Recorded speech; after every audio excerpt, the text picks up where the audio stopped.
This is your host, James Swagger, and in just a moment I'm going to be speaking to Mr. Nick Redfern. Nick is a returning guest. You can catch him in the archives. Had a fascinating discussion with Nick last time. If you're not familiar with Nick, just bear with me for a moment. I'll give you a little bit of bio. Nick Redfern works as a full-time author, lecturer, and journalist. He writes about a wide range of unsolved mysteries, including Bigfoot, UFOs, Loch Ness Monster, alien encounters, government conspiracies. His previous book includes Monster Files, The World's Weirdest Places, The Pyramids and the Pentagon Keep Out, The Real Men in Black, The NASA Conspiracies, Contactees, and The Memoirs of a Monster Hunter. He writes for many publications, including UFO Magazine, Fate, and 13 Times. Nick has appeared on numerous television shows, including Fox News, the History Channel's Ancient Aliens, Monster Quest, and UFO Hunters, VH1's Legend Hunters, National Geographic Channel's The Truth About UFOs and Paranatural, BBC's Out of This World, MSNBC's Countdown, and Sci-Fi Channel's Proof Positive. He can be contacted at nickredfern14.blogspot.com.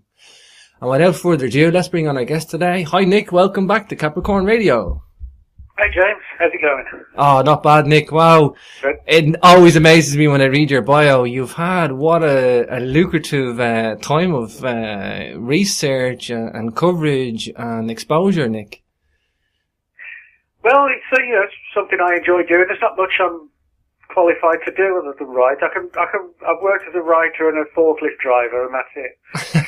It's one of the two, and sometimes I chop and change between the other depending on how busy I am or not. So. Sure. Well, that's the thing, Nick. I mean, I know you are a full-time writer and you're passionate about it. I know what we're going to speak about today is two books, Close Encounters of the Fatal Kind, about suspicious deaths, mysterious murders, and bizarre disappearances in the UFO history. And we're also going to talk about the second half of the show, For Nobody's Eyes Only, missing government files and hidden archives that document the truth about the most enduring conspiracy theories. Something I've covered on the show, with different guests and different formats and different ways, but I think I love what you do, Nick, because you get into the nitty gritty of, documents and you do proper journalism, Nick. You get into looking for research. Maybe just explain why you take that approach and the journalistic style that you have, Nick. Well, because I think more than anything else, when you're dealing with a controversial subject, whether it's UFOs or Bigfoot or the Loch Ness Monster, it's sort of not enough to say, oh, I was once told this story by somebody's uncle's milkman's next door neighbour, that kind of thing. Sure. Because it doesn't mean there's any issue with the story necessarily, but it doesn't come across as that credible. And I've found if you want to try and demonstrate to people that incredible subjects have credible data in support of them, you've got to present it in the same way that you would if you were writing a regular article for a newspaper on a breaking news story, and present the facts, present the eyewitnesses, get them to speak on the record, back it up with additional testimony or official documents, and then put the story out. And as I said, do it as you would if you investigate anything from like a real life murder to a detective story, or a piece of history. I treat it the same way. The fact that it's a bizarre or strange or mysterious subject doesn't matter. You still sort of chase it down as you would any regular news story. Mm. Well, that's it, Nick. And there is a trail of evidence there, albeit fragmented. And I know a lot of the disclosure around some documents and government files. I mean, a lot of stuff's blacked out, but there is corroborating evidence there in documents, Nick, released somewhat maybe 50 years later, 30 years later, or, in the official... Yeah. Well, I mean, a number of countries have Freedom of Information Acts, which basically allow members of the public and the media access to government files, and depending on the country, it's often after a specific period of time, or depends on the classification and age of the document, all sorts of different reasons, and things like national security and privacy reasons why some files don't get released, period. For example, there are a number of files at the National Archives in London which still remain classified from the Second World War. Whether we'll ever see them or not, that's a big question. And what they contain, that's an even bigger question. So in other words, freedom of information doesn't open all doors, but it does legitimately allow us to take a peek at least at what governments know about UFOs. And over the years, a number of really interesting files have surfaced from like the British Ministry of Defence, the US Air Force and CIA, showing that they took the subject very seriously going back to the 40s, mainly because pilots were seeing these things and they were being tracked on radar, so clearly something was going on. But unfortunately, in more recent years, the number of files that have surfaced has fallen pretty dramatically, and whether that's due to sort of a clamping down or less reports or a bit of both, it's hard to say. For sure, Nick, for sure. I look at all the TV work you do as well, Nick. I mean, you've done some pretty major, television network programs too. I think the most successful, probably one of them, Ancient Aliens. Are you still involved with Ancient Aliens? Are you still coming back for the show? Yeah, they interview me for most series. What usually happens, I often have people say to me, "Oh, I saw you on Ancient Aliens again," and they must be constantly filming you. But it's actually not like that. What generally happens is, say if it's an 8-part series or whatever, and they want to interview me for, say, 4 or 5 of the episodes in each series, we do them all in one day. They'll just pick a studio somewhere, whether near me or if it's like somewhere else, they'll fly me out. Sure. And we just sort of spend 5 or 6 hours doing all the interviews in one go, and then they split them up as they want to throughout the various episodes. So it's usually just like a day's work, or often less than a day's work, but when it appears on screen, they're spread out over the course of sort of 7 or 8 weeks of a weekly show. Wow, yeah, very efficient the way they do it. It's the success of Ancient Aliens is fantastic. I don't agree with a lot of the stuff, but I do agree with it, like 70% of the stuff. Yeah, I mean, it's an interesting show, and granted, when you're dealing with stories from the distant past, which are like thousands of years old, they're always going to be open to interpretation as to what happened and what they involved. And I always try and sort of stress that, when people have said, could things like the Star of Bethlehem have been a UFO, that kind of thing. Well, who knows, it could. The problem is things like these are so old that we'll be discussing them and arguing about it forever and a day, because today there's just no way to prove it one way or the other. One person's angel is another person's spaceman coming down, you know what I mean? Gotcha. But, it's UFO Hunters. I've had Dr. Bill Burns on the show as well. Nice guy. That was a very successful show too. And I think that did a lot, Nick, for ufology and research. I mean, got a lot of people interested, Nick. Yeah, there's 3 sort of shows that really kind of took off sort of 2007, 2008, which I think were really good. One was UFO Hunters, the other is Ancient Aliens, and the other was a cryptozoology show called Monster Quest. The problem is, it's like any aspect of entertainment. You have sort of the originals that do it well, and then you have the, the people who jump on board and basically just don't do a good job at all. It's kind of like with the music industry, you get the pioneers, and then suddenly everybody else is dressing like them and sounding like them, but just half as good. Sure. So some of the shows over here today, I just, I don't bother watching them. They're just clearly just inferior versions. Yeah, I think that's the thing, Nick. I think people tried to carbon copy what these guys were doing, and I think with UFO Hunters, Monster Quest, and Ancient Aliens, they tapped into something and nailed it, and really captured something like. Yeah, and there's nothing wrong with being inspired by somebody else, but give it your own originality, and that's the problem. A lot of these shows, you can tell they've just had a few $1,000s thrown into the pocket of the producer and told, do what you can with this, and they're just cheap, and they don't tell you anything new, but again, that's life, and that's business, I guess. Sure.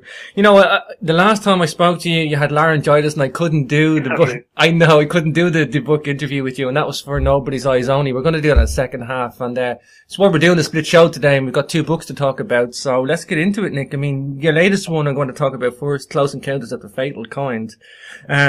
Fantastic, Nick. Like I say, I love I love documents. I love something to look at, Nick. I love something to get my teeth into. Like, I mean, first question has got to be about UFO in Roswell. I mean, I've had Stanton on the show, Stanton Friedman, great guy, great guest. It's something I haven't looked into was the deaths surrounding the Roswell UFO crash. Maybe tell us about the Roswell UFO crash and the subsequent deaths after it. Yeah, well, certainly Roswell is without doubt the most famous UFO event of all. Granted, it's sort of almost 70 years ago. It was 1947, and so we're sort of reaching that point where pretty much everybody who was alive at the time is now gone. You know, there's literally maybe a handful of old guys in their early 90s, and who knows, you know, what condition they're in to talk or not. But in addition to sort of all the deaths that have come, you know, naturally over the fact that it was almost 70 years ago, there also are a few suspicious deaths surrounding the case. One of them, for example, involved a young man named Vern Brazel. Now, the rancher who found all this strange wreckage on this particular ranch in New Mexico in, excuse me, in the summer of 1947 was named Matt Brazel, and Vern Brazel was his son. There are rumours and stories that Vern Brazel may have seen some of the wreckage and possibly even like alien body parts strewn around the crash site, and that traumatised him very, very badly, just like a young teenager at the time. Now, we can't prove that, but what we do know is that when he was old enough to leave the family home, he left immediately, travelled around various parts of New Mexico, and then out to the west coast. And when he was in his mid-20s, he shot himself, just committed suicide. And there are a number of stories linking other people who were on site when the Roswell event occurred of having committed suicide, or whose lives were sort of blighted psychologically, you know, for years afterwards, and either descended into depression or alcoholism and died from that. There's also another story of a woman named Miriam Bush. Miriam Bush is a woman who didn't really go public with what she knew about Roswell, but she confided in her family in 1947. And at the time, she was what was called the executive secretary at the base hospital in Roswell, which was actually run by the military. And the story is that the strange bodies found at the Roswell crash site were taken to the base hospital for, if not an autopsy, at least an initial study to try and figure out what they were. And the story is that Miriam Bush was one of the key players on hand when the bodies were brought in. And she told her family about it, but she was sort of deathly afraid, and it sort of really, again, psychologically scarred her, and she became alcoholic. And then in late 1989, she was found dead in a hotel room.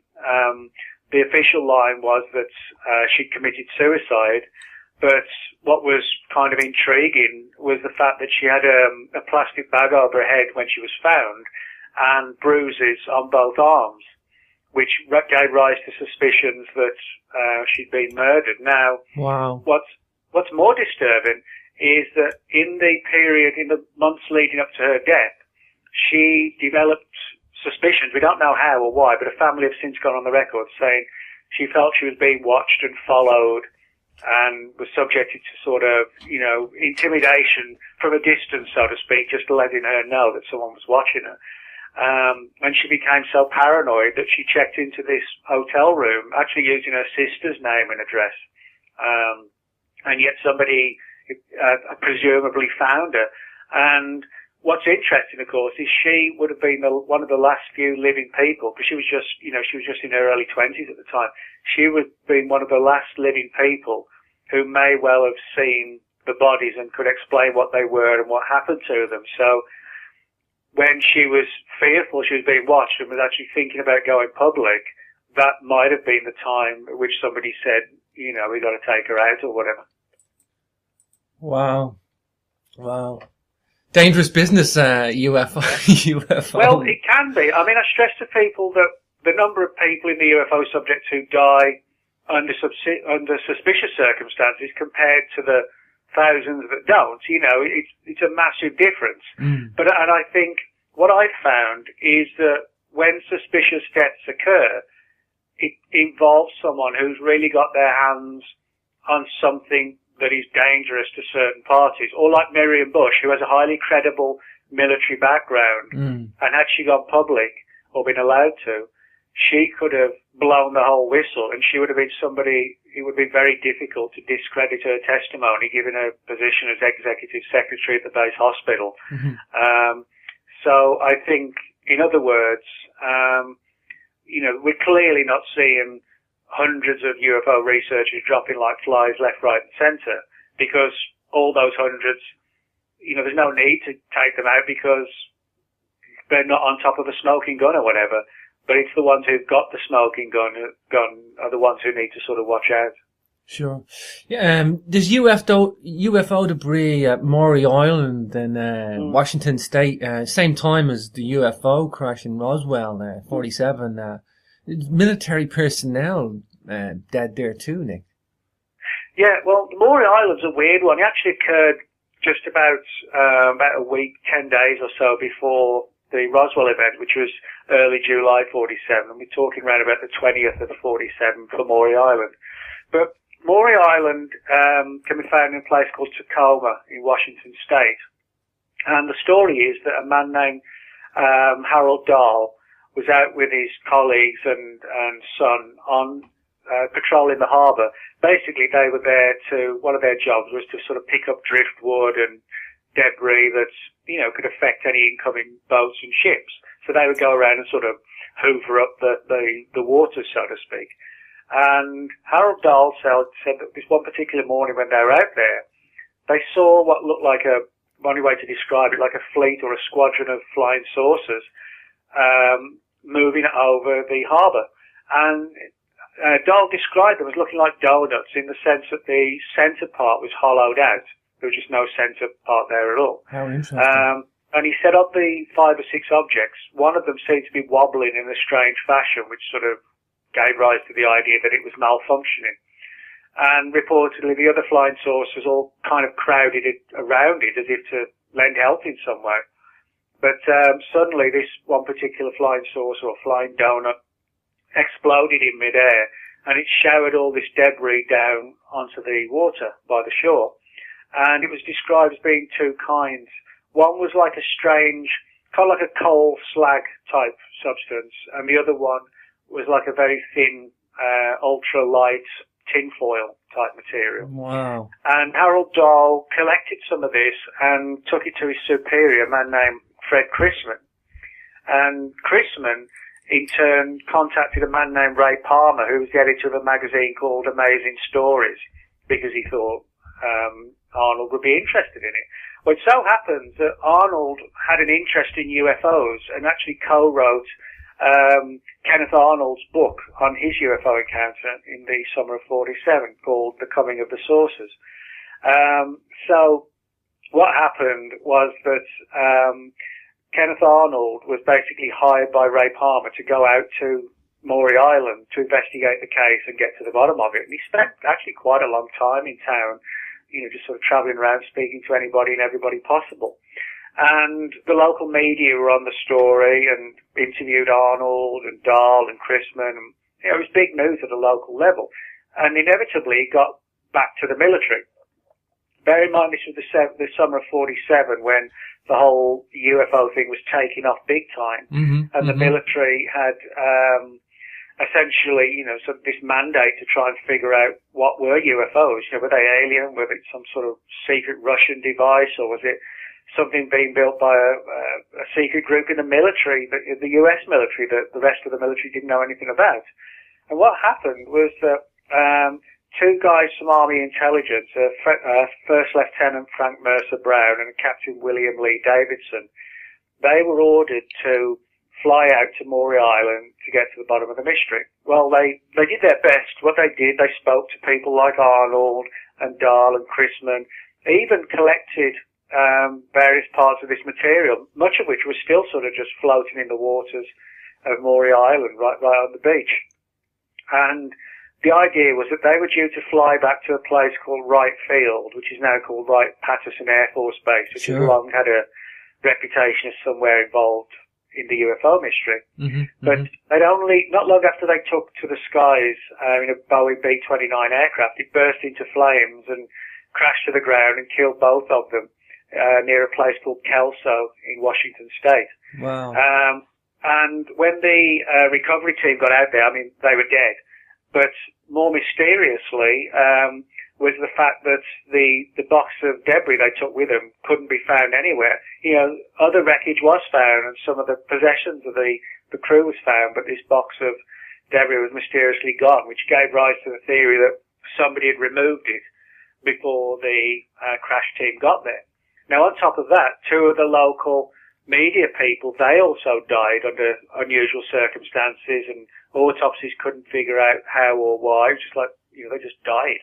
And Kenneth Arnold, when he flew back after finishing up his work, he took to the skies only to find his engine started to splutter, and he crashed to the ground. Luckily, he survived, but he found that whoever had filled up his fuel tank had left the fuel tank cap wide open, and it froze the fuel as he was flying. And so he nearly died as well. So that was like 4 confirmed deaths and 1 near death, all in a matter of weeks, and all relative to this one UFO case at Maury Island, which has never really been solved, you know, to this day. Wow. Of course, the debris we're talking about, Nick, the tinfoil type material and the coal slag material, these are 2 commonly reported materials found at UFO crash sites. Yeah, particularly with Roswell, that's what sort of made things stand out for the rancher, Matt Brazel, who recovered it. He said it was, you could sort of scrunch it up and it would bounce back to its original shape. And it was sort of really lightweight, but it wouldn't leave any creases when you folded it up. But it would just spring back again. And that's what caught his attention and why he thought it wasn't, you know, just like a weather balloon or whatever. And he drove actually all the way into Roswell. A lot of people don't realize the crash site, even today, he's around about a 2-hour drive from the city of Roswell. That the only connection between the crash site and Roswell, the town, is that the military base in Roswell was the closest one to the crash site.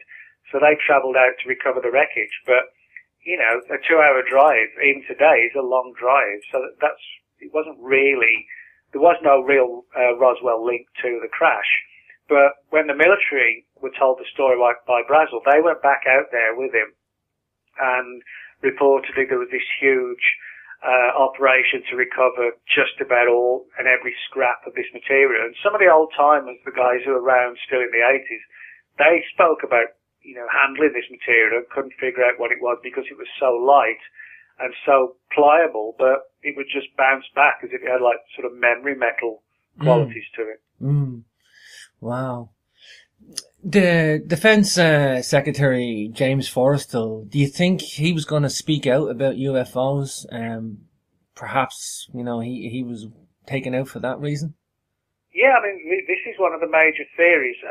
James Forrestal was the first U.S. Secretary of Defense, and he achieved that position in 1947, which kind of coincided with the passing of the National Security Act in the US. And also, as I mentioned earlier, 1947 was the year the flying saucer was sort of born, and the year of Roswell. So a very interesting year in terms of the whole issue of what really happened with James Forrestal.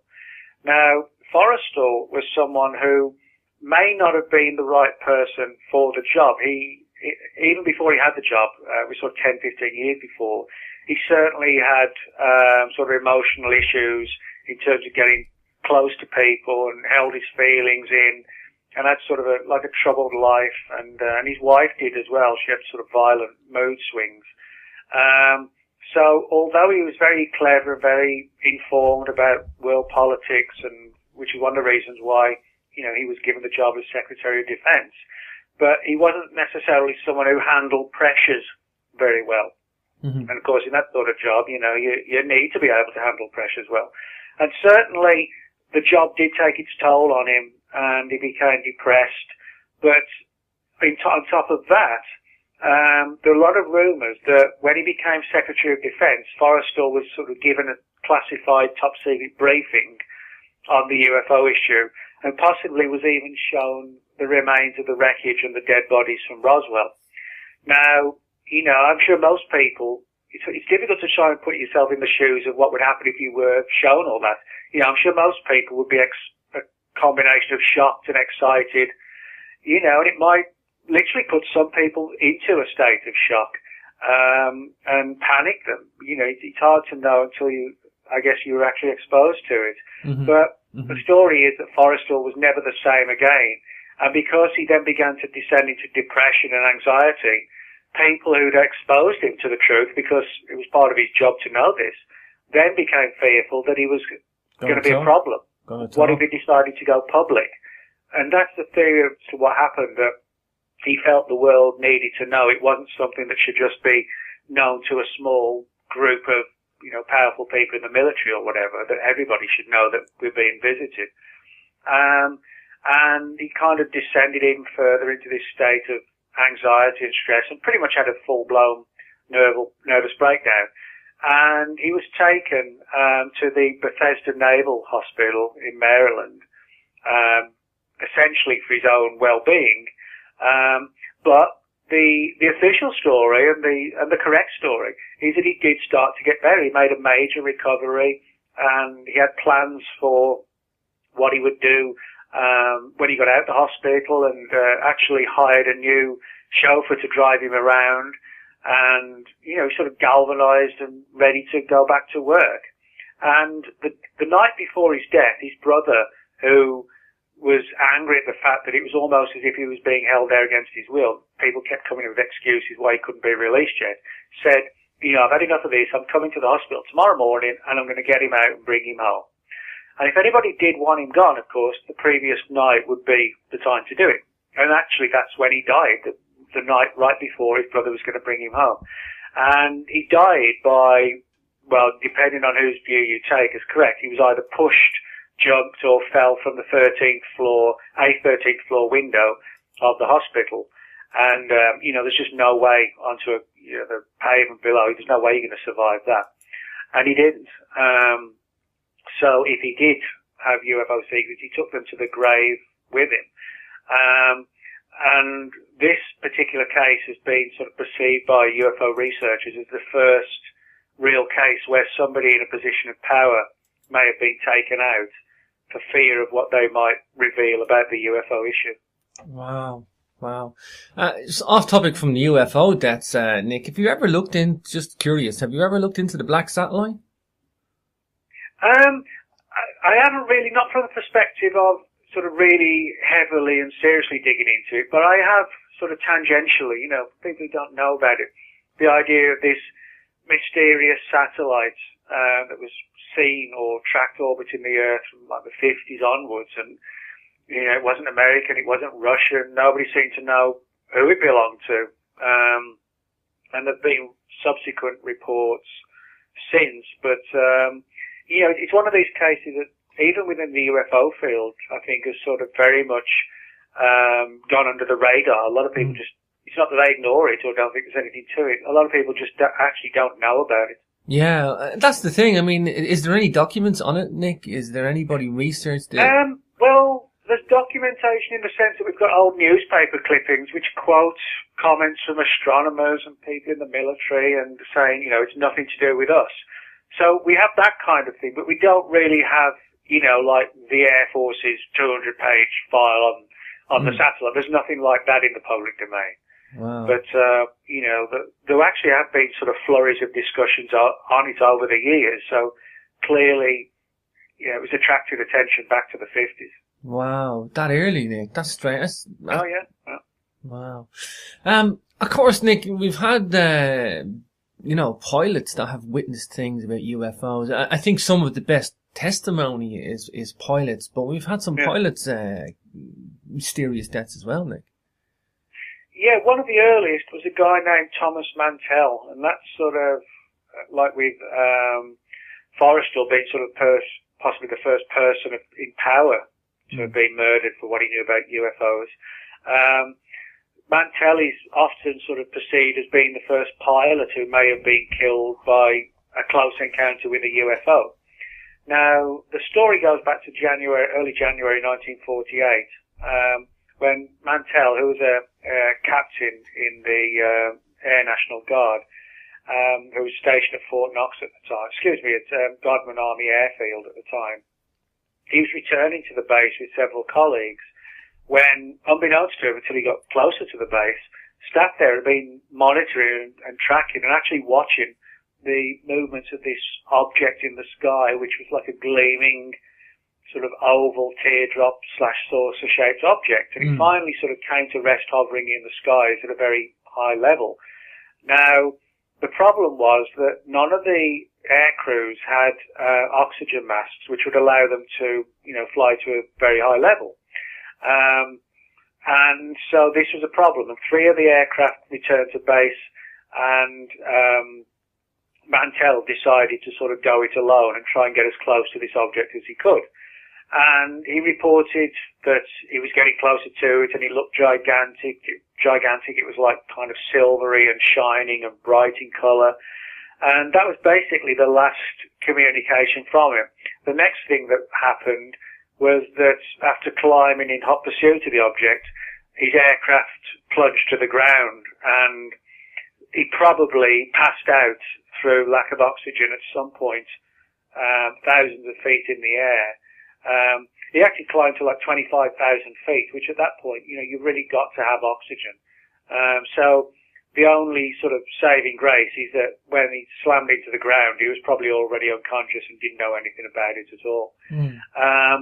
But the fact that he was closing in on the UFO and then suddenly his plane plunged to the ground has given rise to the theory that maybe the powers behind the UFO took some sort of action against him. And it's also a fact that the UFO suddenly vanished right afterwards. After being in the air and near the base for a number of hours, it was suddenly gone. But there were reports of other encounters in the same area and in the days that followed. And also an interesting story about how supposedly when Mantell's body was recovered from the aircraft, there was barely a mark on it. He looked just like somebody who was sleeping, which isn't usually the case that you have when, a plane crash occurs. A plane crash usually isn't like in the movies where they just, you just see the dead bodies lying everywhere. In a major plane crash, they're pulverized. Not nice thing to think about, but they are. Sure. And Mantell wasn't. He would just look like, he was sitting in the plane, which was very odd. Wow, how bizarre. Of course, another line of research is authors and researchers into UFO cases. Maurice Jessup, great case. Was he, taken out because of his investigations? Well, I would suggest he was. I mean, Maurice Jessup was someone who was sort of a major player in the UFO subject in the 1950s. Bear in mind the whole modern era of UFOs started in 47, and that's when Jessup got interested in it. But it was sort of round about 1952 that he really started his investigations. He did a lot of traveling throughout Mexico and South America because he came to believe that a lot of the ancient pyramids, what are called the step pyramids in South America, similar to the Egyptian pyramids, he came to believe they were built by extraterrestrials. He believed that all these massive stone blocks, which, weigh multi-tons, could only have been moved by something like levitation or anti-gravity. So he came to believe that we had ancient astronauts thousands of years ago. And of course, this is interesting because a lot of the more modern day UFO researchers, like for example Eric von Daniken, really didn't start talking about the whole ancient aliens, ancient astronaut scenario till the late 60s, early 70s. Sure. And yes, Maurice Jessup was talking about it in like 52, 53. And on top of that, his other big interest was the modern era of UFOs in the 50s. And he wrote 5 or 6 books, the most famous one being called The Case for the UFO. Now, the more that he dug into the subject of UFOs, the more he seemed to attract official interest, as if someone was watching him and following him. And kind of like the Secretary of Defense, Forrestal, Jessup came to believe that he was being watched because of his UFO activities and watched very closely.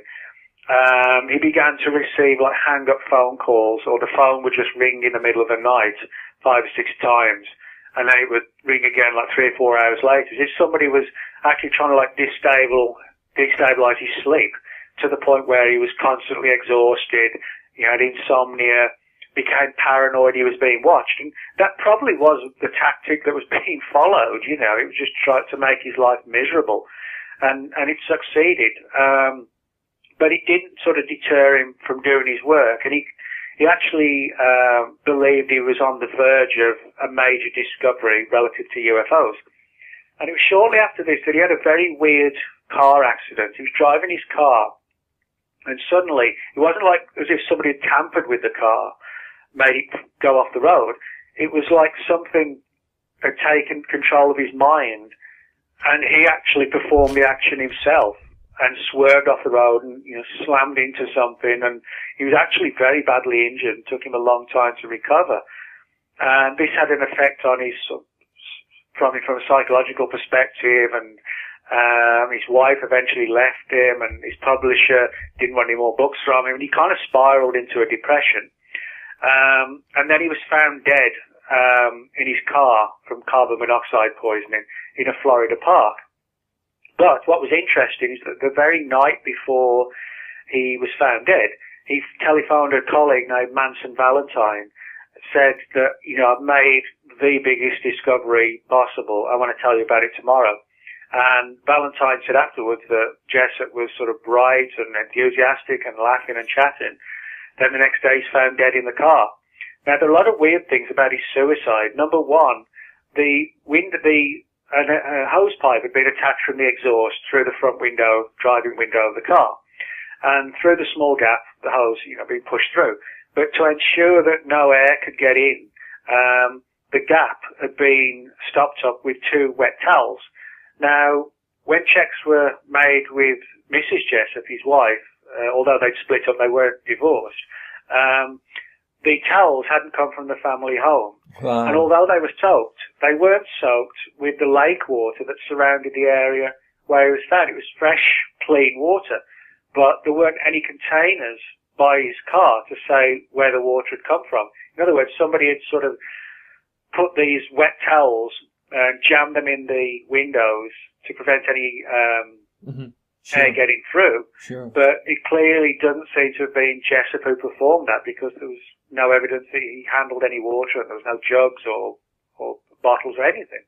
And on top of that, one of the things that generally happens in a suicide, even though if it seems straightforward, is that there's an autopsy over here in the US.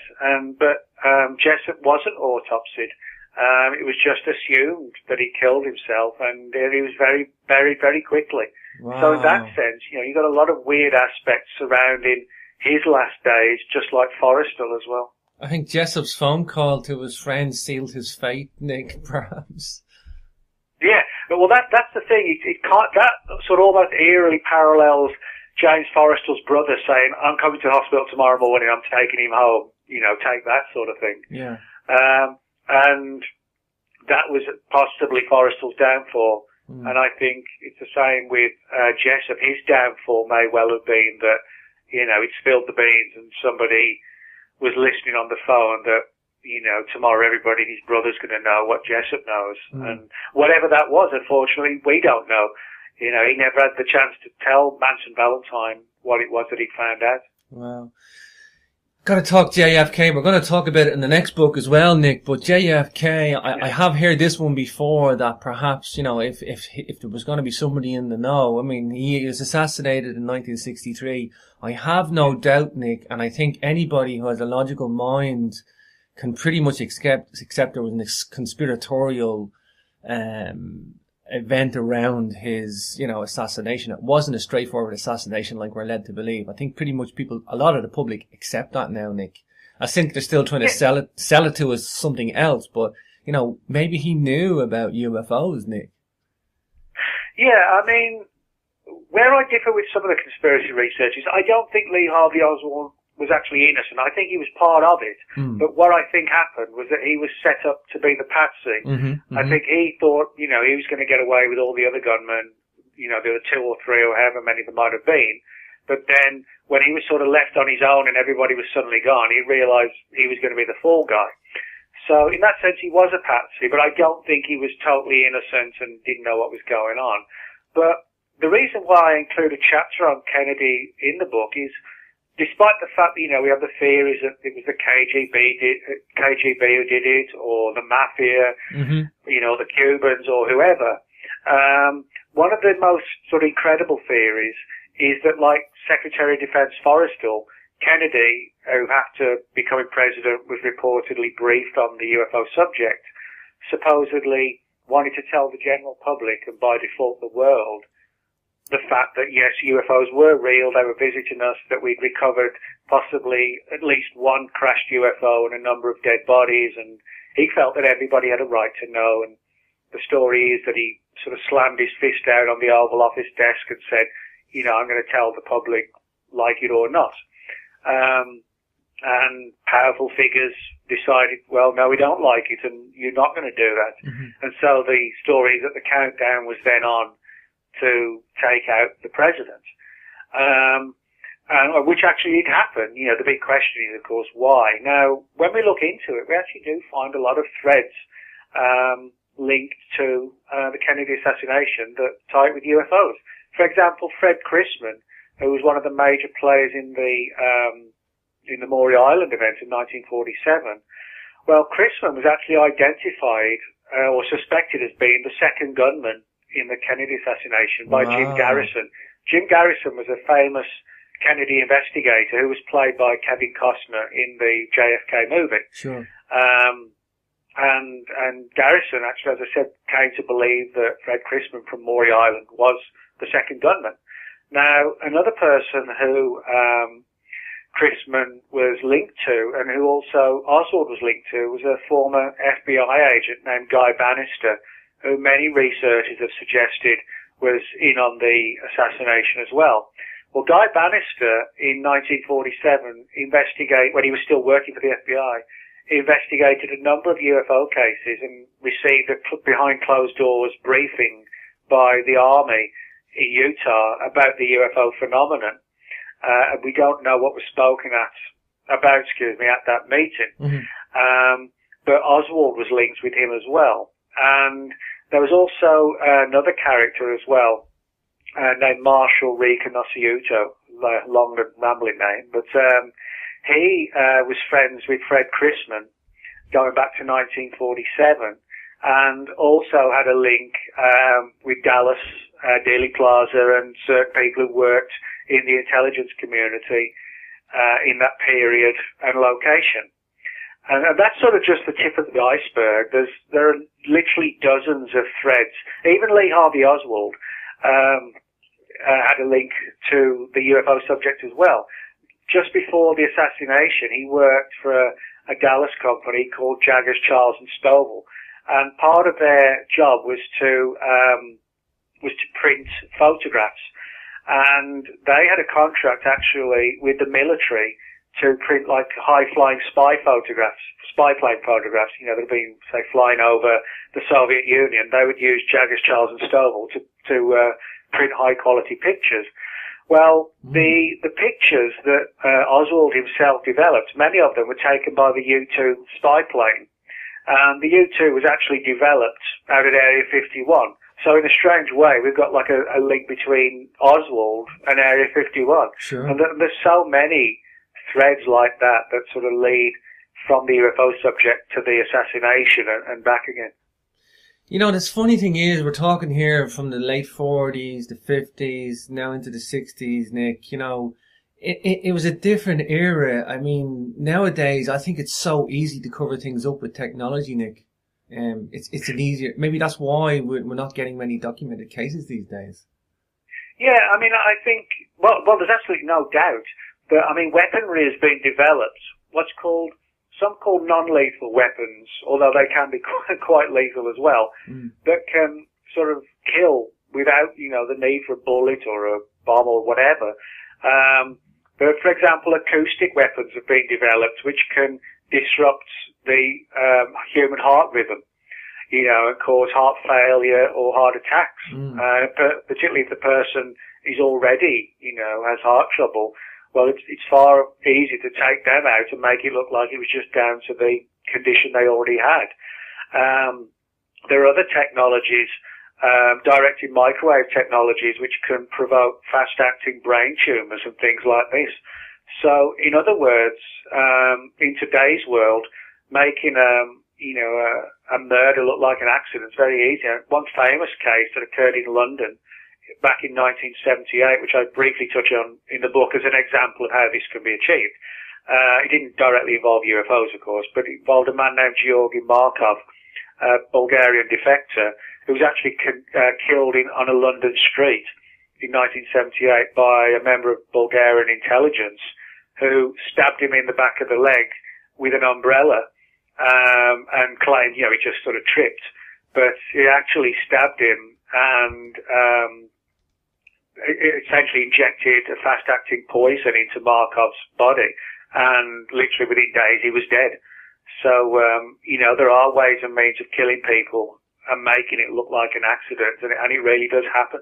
Sure. Edward Bryant, he died in 1967. Tell us about his death. This is interesting. Yeah, this is a weird one, very weird, because it involves a UFO that may not have been a real UFO, which kind of sounds strange, but Edward Bryant lived in a little village in Devon, England, called Scorriton.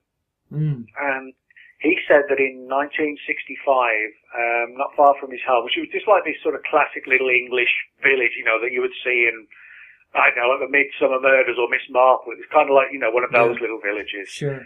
And he claimed that not far from his home, or around the back of his home, he'd seen this sort of like a classic flying saucer type craft come down, and these very human-like aliens depart from it. And there was sort of a brief conversation, quite enigmatic, and he didn't know what to make of it. He was just sort of amazed. Told his wife, didn't realise his two young children were listening, who then blew the whistle to all the other kids at school, and before you knew it, the local newspaper was on it, and of course, in sleepy old Scorriton, man sees UFO was a big story for the local newspapers. And a couple of books and reports were written on this particular case, because it was such a fantastic one with a lot of different twists and turns, and a woman named Eileen Buckle wrote a full-length book about this particular affair. And the story would have been taken much further had it not been for the fact that in 1967 Edward Bryant died very suddenly from an aggressively fast brain tumour that sort of just came from nowhere and took him in no time at all. Now, yes, that does happen from time to time. Somebody will have develop a brain tumour at 12 or 13, and then, they're just taken. That's just one of the important aspects of life. But things are a little bit different with Edward Bryant, because in 1978, a man went public his name was Bosko Nedeljkovic, and despite his name, he was actually attached to American intelligence. Wow. And in 1978, he confided at the time in a UFO researcher who's still active on the scene today, named Rich Reynolds. Rich is around about 70 now, so he was sort of mid to late 30s when this story was told to him back in 78.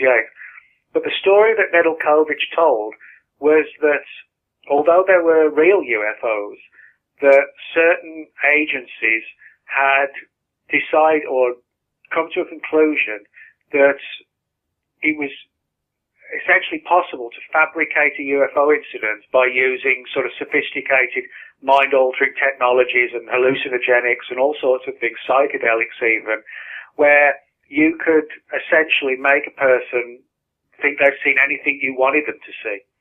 And this was basically based around things like mind control and mind manipulation projects.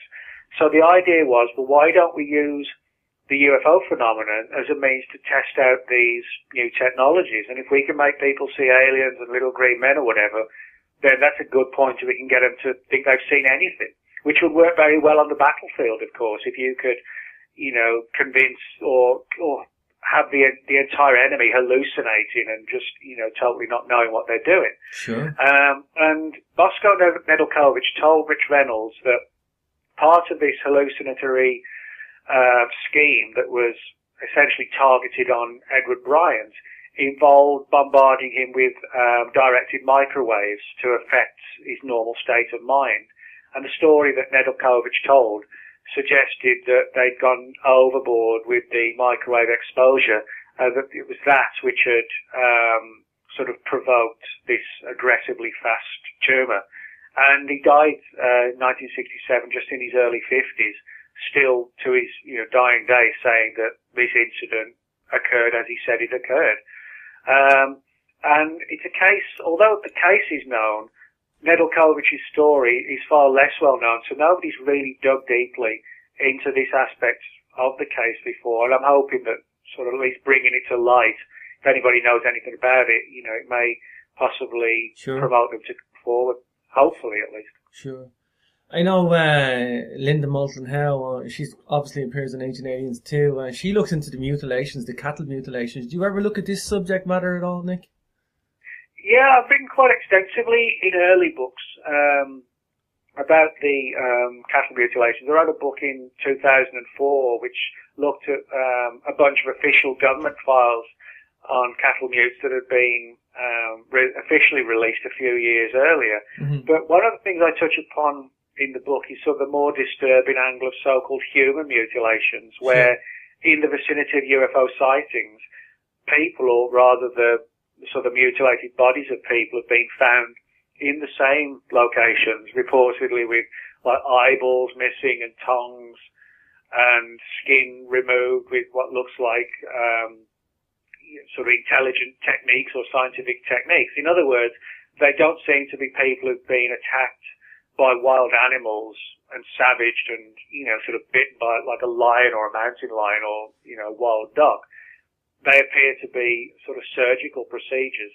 And the fact that a number of these incidents, as I said, have occurred in the direct vicinity in the same time frame as UFO sightings has given rise to the idea that, these extraterrestrial entities or creatures have used us in sort of bizarre medical experimentation, which actually includes, killing people and taking organs and, bodily materials and so on.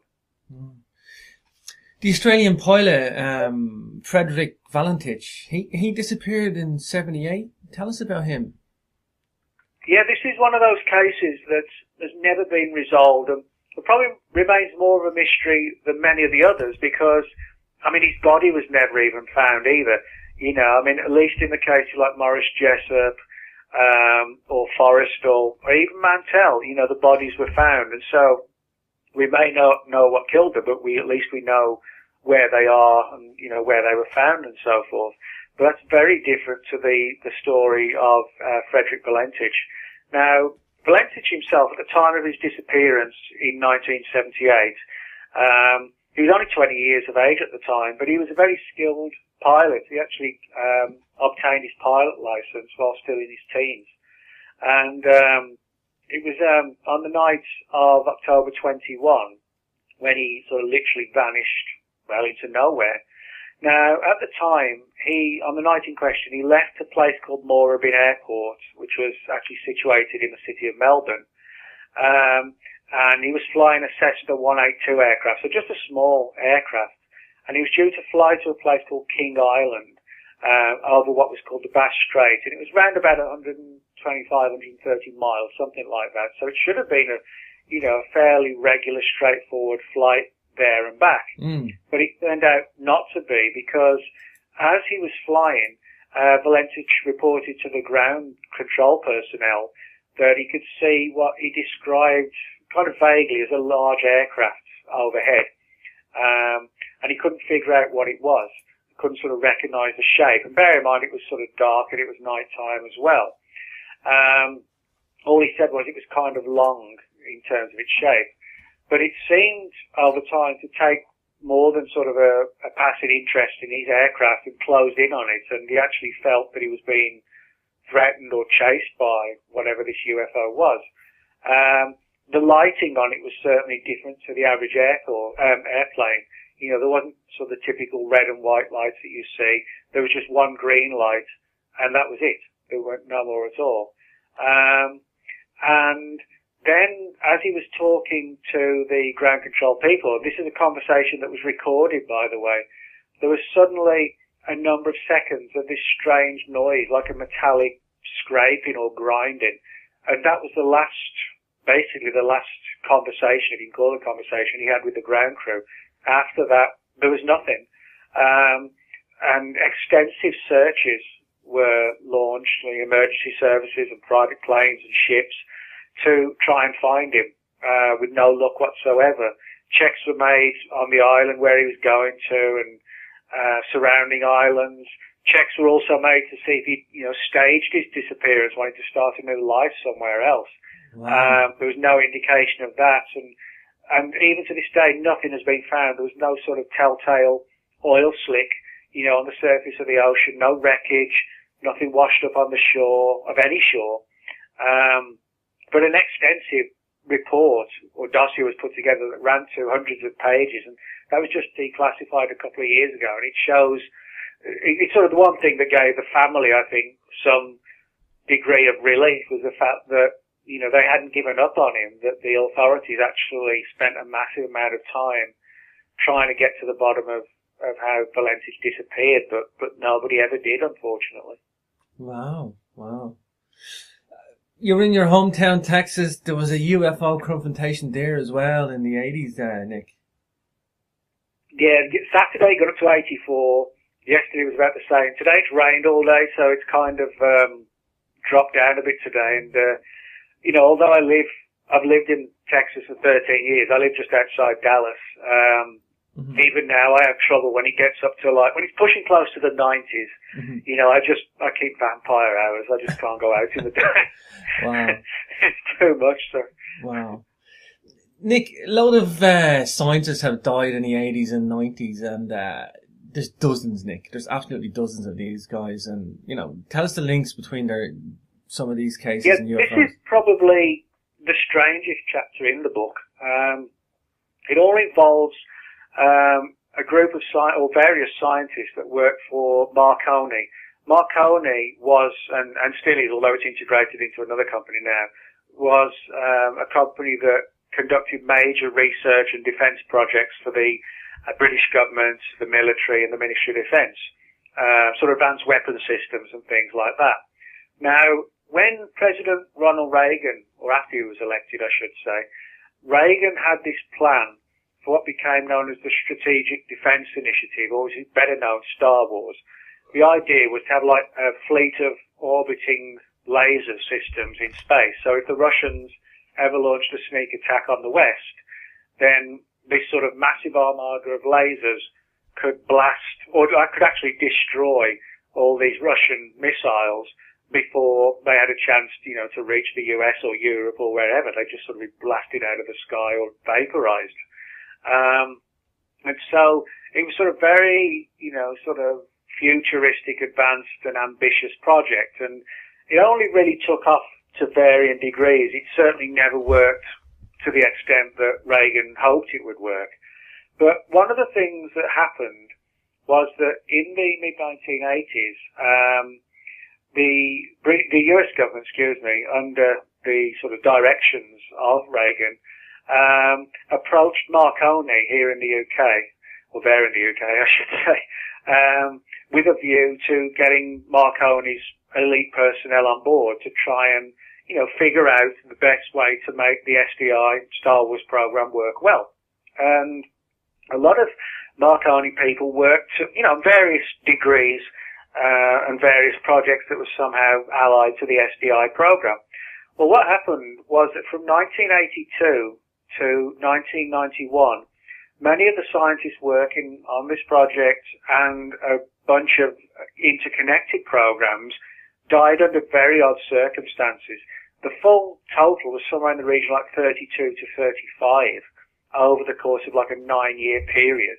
And British authorities said, it's just coincidence. There's nothing beyond that. It's just one of those things that sometimes happens. Well, what one of those things was never sort of really explained. But it's kind of like with Maurice Jessup. Some of them, exhibited no previous sort of psychological conditions or depression, but they got in their cars and just killed themselves. One or two via carbon monoxide poisoning.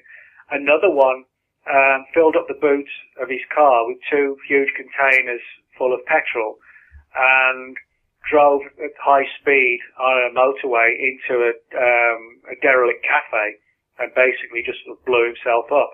Another one tied a piece of rope around a lamppost, got in his car, tied the other end around his neck and hit the accelerator and was decapitated.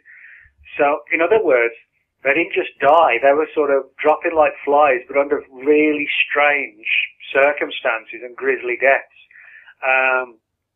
Others, one guy was almost like he was in a state of, like a hypnotic trance. He owned a pistol, and one day was cleaning his pistol, forgot to take the bullets out, and cleaned it with the barrel pointing right at his chest. And he shot himself in the chest. Now, fortunately, he survived, but he couldn't fathom how he'd been so careless as to point a loaded gun at himself while he was cleaning it. And that's something else that pops up in a lot of these Marconi scientist deaths. They did the most stupid things possible that ended in their death. One guy was reportedly cleaning his car in the garage with the door shut and the engine running, and died again through carbon monoxide poisoning. And what's interesting is that several of these people had almost died under other circumstances. Again, like with Maurice Jessup, it was like somebody had the ability to sort of almost like subliminally hypnotize them to say, on the 10th of June, you will kill yourself under these circumstances. It was like a buried memory had been inserted into their mind subconsciously, and then when the time came, they sort of performed it like a programmed robot or whatever. And it was never resolved. The deaths ended as mysteriously as they began, but as I said, from 82 to 91, we're talking about literally dozens of very, very strange deaths. And there's only ever been one full-length book written on this. It's called Open Verdict. It was written in 1990 by a guy named Tony Collins. And it's very hard to get because it wasn't in print for long, but that's a really good study of all the deaths up until that point. And when you read it, it's kind of like somebody shooting birds out of the sky. They just sort of fall in one by one after another. Yeah, for sure. I got one question. We're going to take a break, Nick. Just before the break, we'll do the last question. We'll get into the second book. Just quickly then, before the break, the UFO author, Jim Keith, murdered 1999. This guy was up to his neck in UFO research, yeah? Well, Jim Keith was he wasn't so much just a UFO researcher, he's more of a conspiracy researcher. But they're also involved UFOs. I mean, for example, he was someone who was investigating everything from the UFO issue to the Lockerbie explosion over Scotland in 1988 to the death of Princess Diana. I mean, you name it. If it was a cover-up, he was heavily involved in it. And Jim Keith, in the late 90s, was looking for a sort of a new story to dig into. And the one that fascinated him the most was a story of a group, like a shadowy, powerful group. Not like an official government group, but one that was sort of unofficially made up of very powerful people from all around the world. That became known as the Octopus. And supposedly they were responsible for a lot of these mysterious deaths. In other words, it wasn't, like MI5 or the CIA or the KGB. It was this sort of very powerful, almost unofficial group. Kind of the story was that it was responsible for sort of deciding on world events, and that, the people who we think really run the countries actually don't. That was kind of the scenario. And the reason why Jim Keith was interested in following this was because a previous investigative journalist named Danny Casolaro had been on the trail of the Octopus, and he was found dead in a hotel room in 1991 with his wrist slashed. But both wrists were so heavily slashed that it seemed almost impossible that somebody could have slashed the one wrist so badly and then used that same hand to slash the other wrist as well.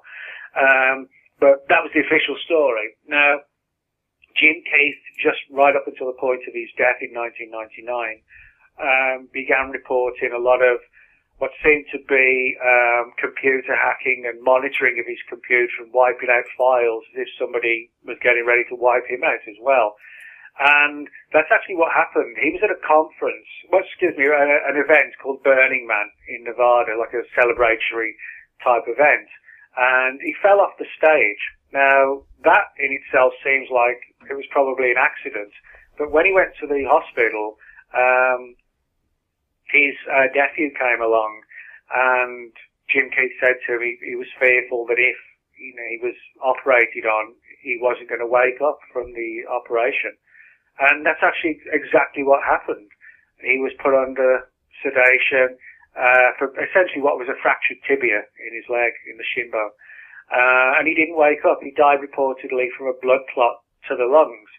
Now, what's ironic is that just before his death, he'd actually been writing about this particular weapon that had been developed to make a murder look like an accidental death, where you inject this particular substance into a person and it provokes massive blood clots in the lungs, which is exactly what he died from.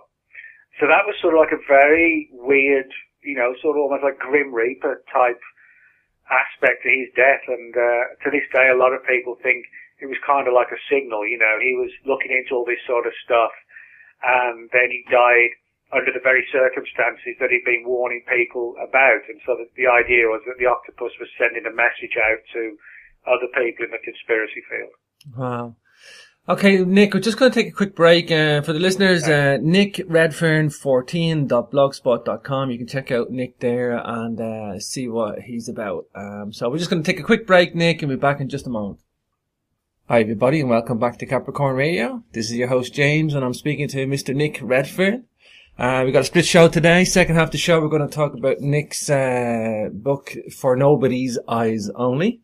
Talking about missing government files, hidden archives that document the truth behind the most enduring conspiracy theories. And I do love a good conspiracy theory. Welcome back to the show, Nick.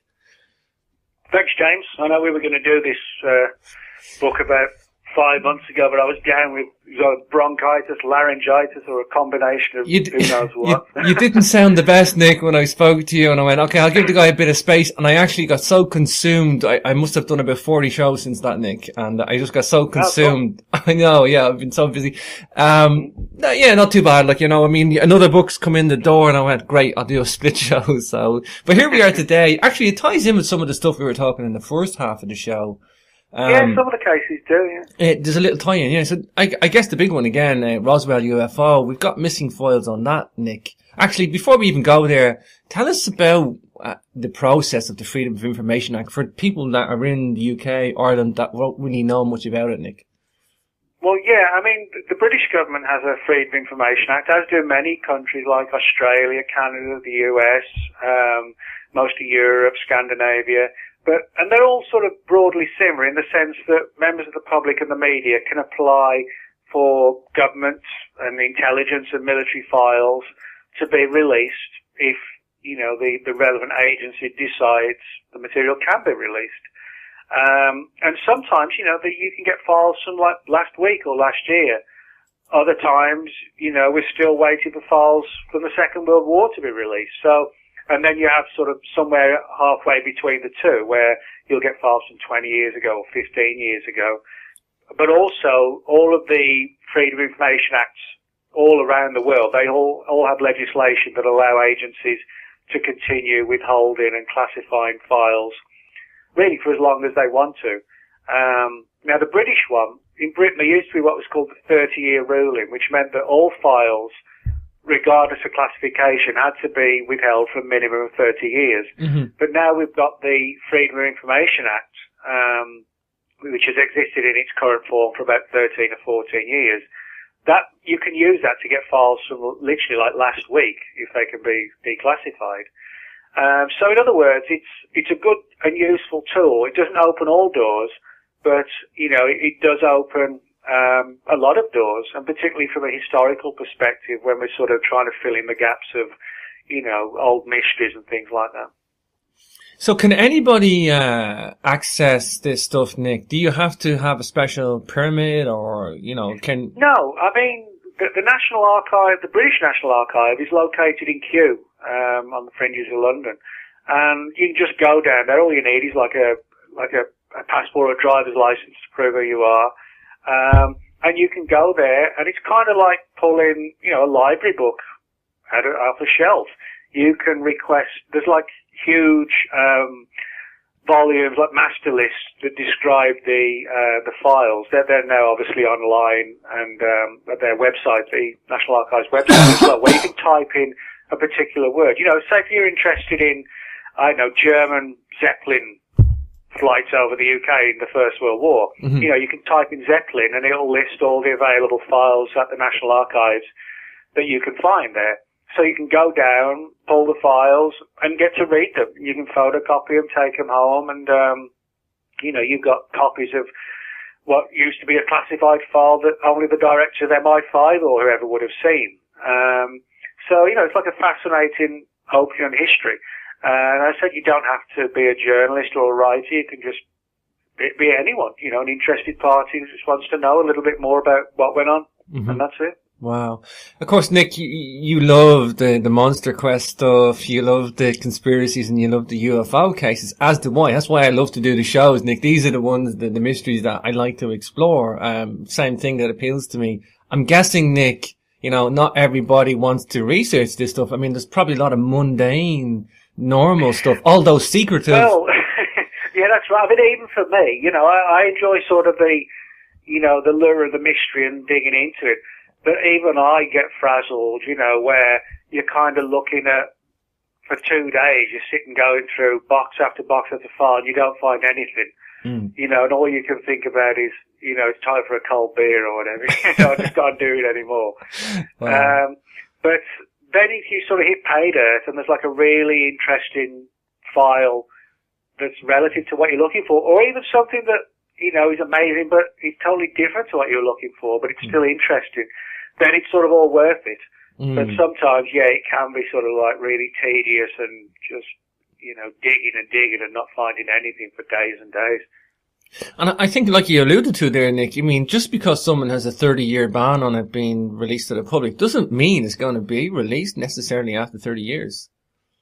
Well, no, I mean, things can remain classified for years. And on top of that, things occasionally get lost or misfiled. You know, they end up sitting in some sort of dark, you know, dusty archive. I once spoke to a guy who told me that his job back in the 1960s was he was essentially like a guard, guarding literally like a 50-foot long stretch of filing cabinets that was held in one of the old closed down London Underground tunnels, like an old shut down station.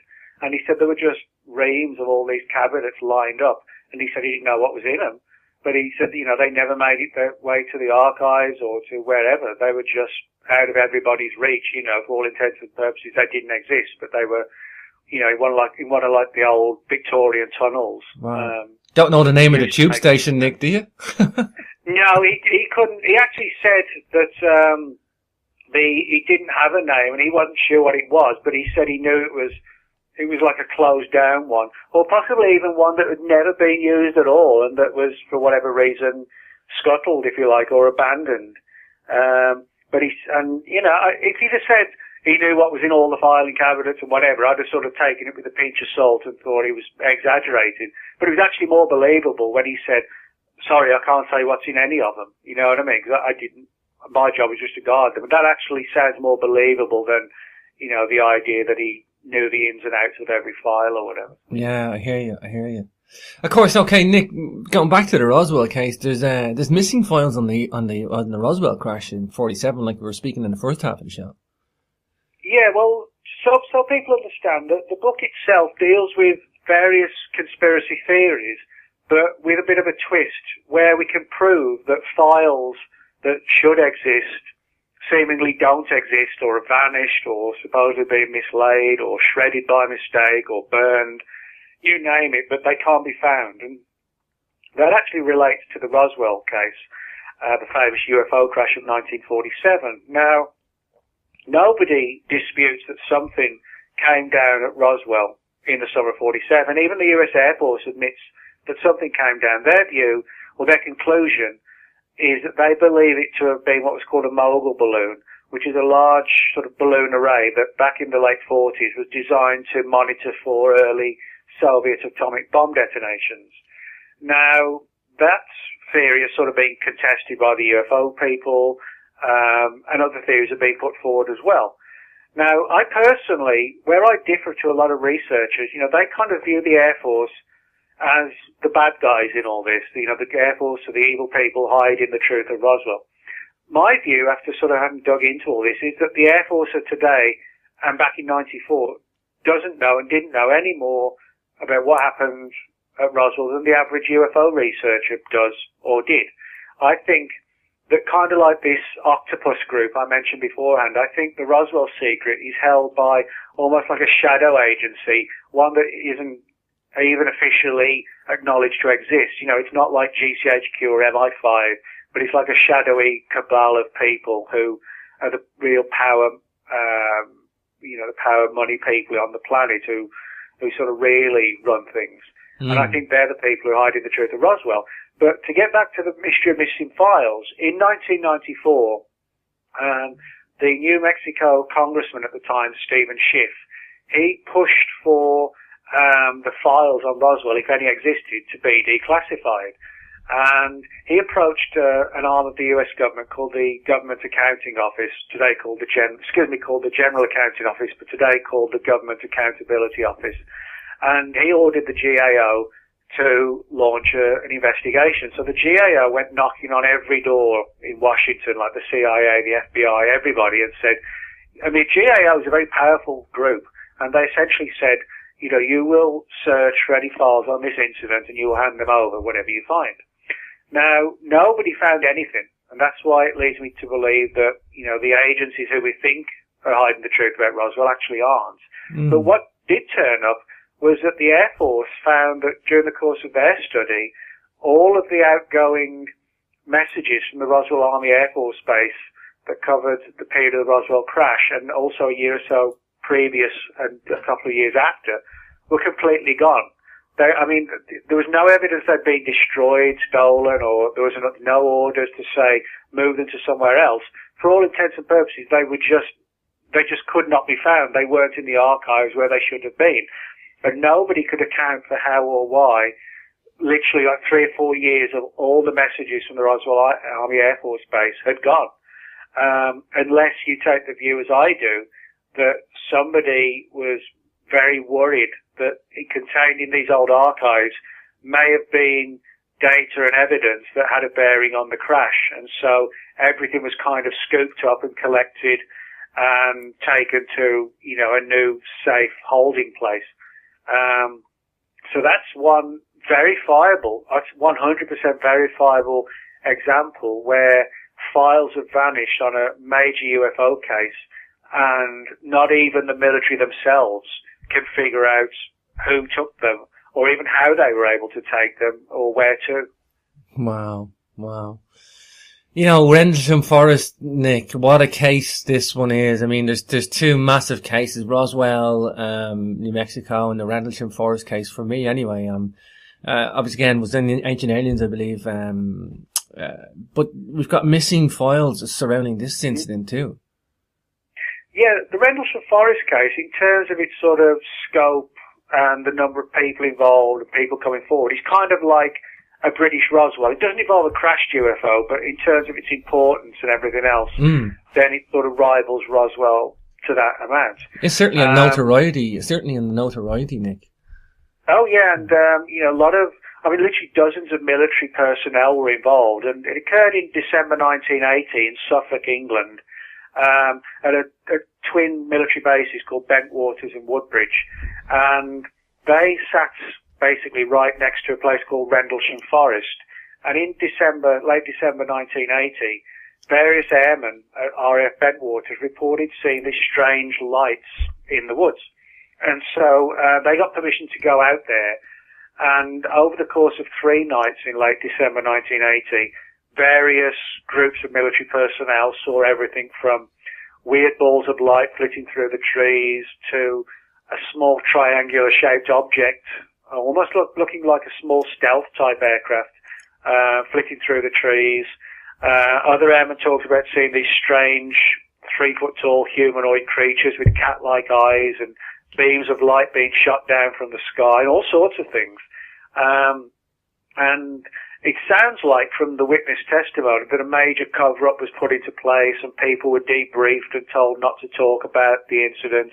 But of course, inevitably people did. You know, a lot of the people involved were just young guys, like 18, 19, and, you know, they couldn't resist telling their families, and then the story spread and spread. So, you know, it wasn't contained at all. Now, what's interesting is that, as with Roswell, the sheer scale of the events and the number of people involved would suggest that official files had been put together on the case. There should be something. Now, a few years ago, the Ministry of Defence did release, I should say, a huge file on Rendlesham, but it wasn't sort of the investigation file. What it was just a file filled with letters from like the early 1980s equivalent of people like me saying what happened at Rendlesham Forest. So in other words, it was like a correspondence file between the public UFO researchers and the MOD, and not much else. So the big question is, where did the investigative file go to that, you know, discussed the entire ins and outs of the incident? Well, we don't really know, but what we do know is that just a couple of years ago, a fascinating batch of documents surfaced from the Defence Intelligence Staff, which is like the elite secret arm of the Ministry of Defence. They get involved in all sorts of intelligence operations and, you know, monitoring up what the Russians and the North Koreans are up to and so on. Mm-hmm. They released a batch of internal documents, which some people think may have been released by mistake, and they concern and contain internal memos from various people in the Defence Intelligence Staff who are saying, you know, there seems to be a whole batch of papers missing concerning this Rendlesham Forest event. Does anybody know where they are? And then there are replies like, along the lines of, no, we don't know where they are, but we think it's possible somebody may have taken steps to obliterate the incident by destroying the files. So, in other words, you've got the Defence Intelligence Staff not hiding the truth about Rendlesham, but baffled that somebody had the power to move in and possibly 30 years after the event or earlier, destroy or remove, which will more likely remove the files to somewhere else.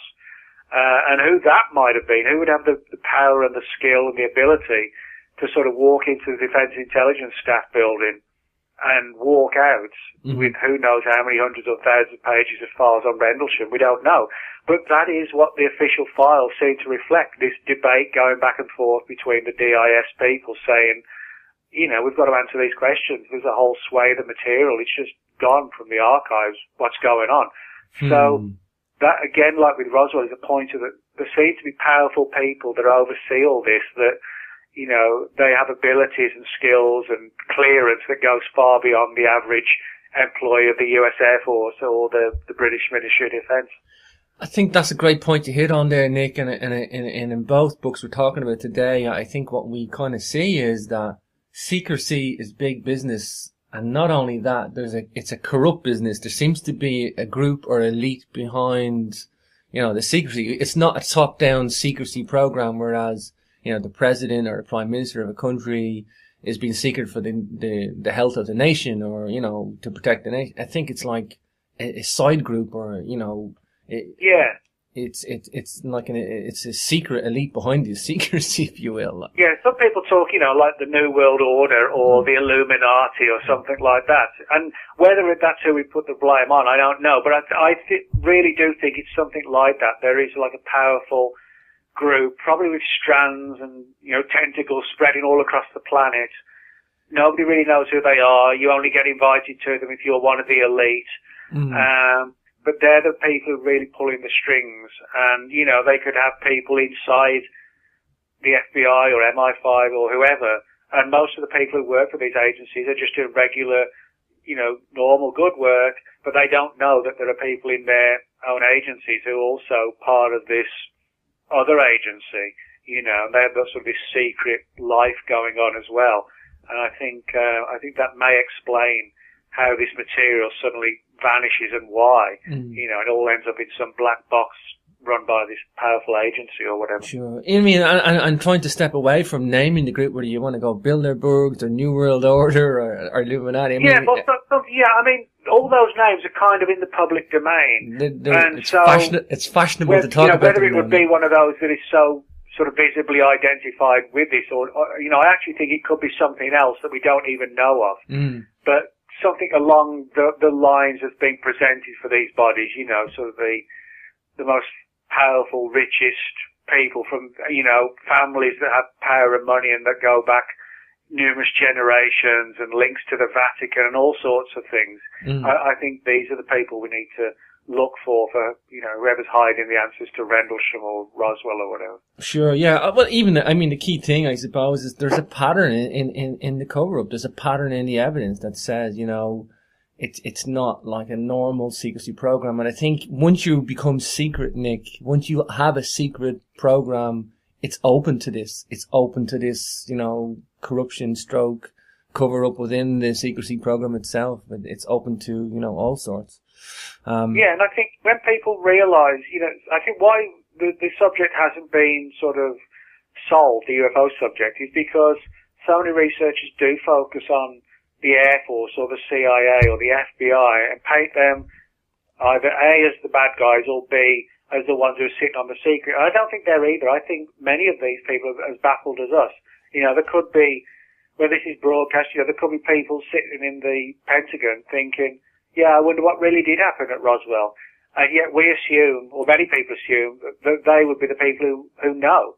But they may not be the people who know. We just assume them to be. And that's why I think we don't have the answers, because we're looking at the wrong groups. We look at the ones we think should be the ones hiding the secret, not the ones who actually are. Going back to the JFK assassination, what documents have we got regarding the JFK? I mean, can we trust what we have? Is there stuff missing there, Nick? Yeah. Well, I think we can trust all the documents that have been released. The problem is, despite the fact that there are now hundreds and hundreds and hundreds of thousands of pages literally declassified by numerous US government agencies, none of them sort of offer like a definitive smoking gun as to who was responsible for the death of the president in 1963. You know, the files are tangential and they're interesting and they shed light on who was speaking to who at the time and who was where at the time, but they don't really, you know, go any further than that at all. But what's more interesting is not so much the files that we've got today, that yes, they're interesting, but they don't sort of reveal anything fully. What's more interesting is that the files that were that were destroyed long before the more modern files were declassified. For example, if we go back to the 1970s, in 1973, a destruction order was made on none other than Lee Harvey Oswald's Army intelligence file. Now, although, you know, some researchers paint Oswald as a totally innocent character who got essentially dropped, you know, the bomb was dropped on him in terms of he was going to be set up, I actually think he was involved in the assassination. He just didn't expect to become the fall guy. He expected to get away. But Oswald was an interesting character because in the 50s, he was linked with another guy. Way back in the 50s, he was linked with another guy who also turned up in the Kennedy assassination, a man named David Ferry, who did contract flight missions for the CIA, all sorts of different things. And Oswald also emigrated to the former Soviet Union, decided he didn't like it, and then, you know, he was welcomed back to the US with open arms. All this was sort of unheard of, the ease with which he got into Russia and got out again. So some people have speculated that he was sort of there undercover as part of a US Army program, you know, to find out information about the Russians and report back, which may well have been the case. But the reason we don't know is because in 1973, a destruction order was issued on Oswald's Army intelligence file, and it was destroyed. Internal documents show that are now in the public domain show that nobody really knew who gave the order to destroy the file, or under what circumstances, or even who did it, other than the fact that the file was destroyed. Now, it's possible that that file probably would have shed a great deal of light on Oswald's Army Intelligence career. But we'll never know now. And that's just one of literally hundreds of examples where potentially critical files relative to the assassination were destroyed in the early 70s, long before there was this push in the 1990s to open up all the existing files, which actually followed on from the success of the JFK movie, Oliver Stone's film in 93. This pushed people and also the Senate and the Congress to recommend that the files all be released and unsealed, and but it was too late for so many of these papers that had been destroyed back in the 70s. Mm-hmm, mm-hmm. Well, let's talk the late Diana, Princess of Wales. It's a whole minefield of research around her death alone. It's another conspiracy. It's a whole show in itself, Nick. Yeah. I mean, Diana's death, as you rightly point out, I guess that sort of, splits people into two camps, those who think it was just a legitimate accident, others who think that she was murdered, and then there's like a third category where people are like, well, I just really don't know what to think. But in addition to sort of the circumstances surrounding her death, there's a lot of indication that she was the subject of official surveillance long before she died, and that files are put together and transcripts and things like this by not just British intelligence, but by US intelligence and by the Russians as well.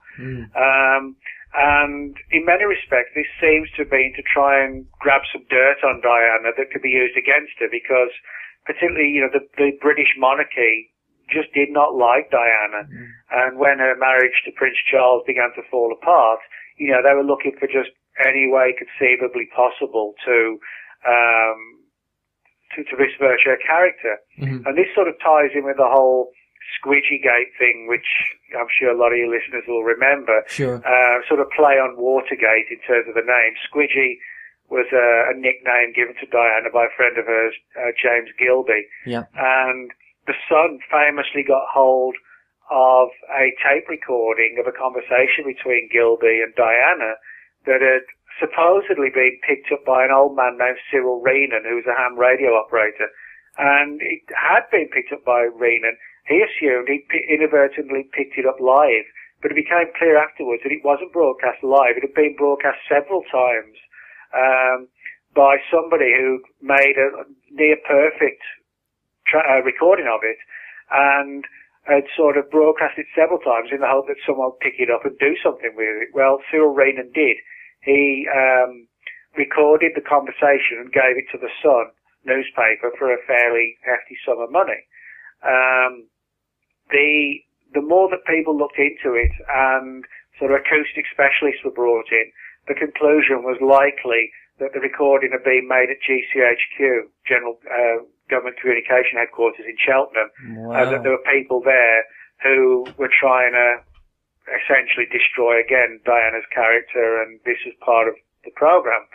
Now, where the original, I mentioned this in the book because again, deal with missing material, the quality of the audio that Cyril Reenan recorded from suggests that in reality the original recording was probably held by whoever it was that had recorded it in the first place, and this almost certainly had been GCHQ or somebody like that. So those original recordings, and who knows how many, still may be stored in some archive at GCHQ, or possibly they've been destroyed as well to protect anyone in the event that they got released by an insider.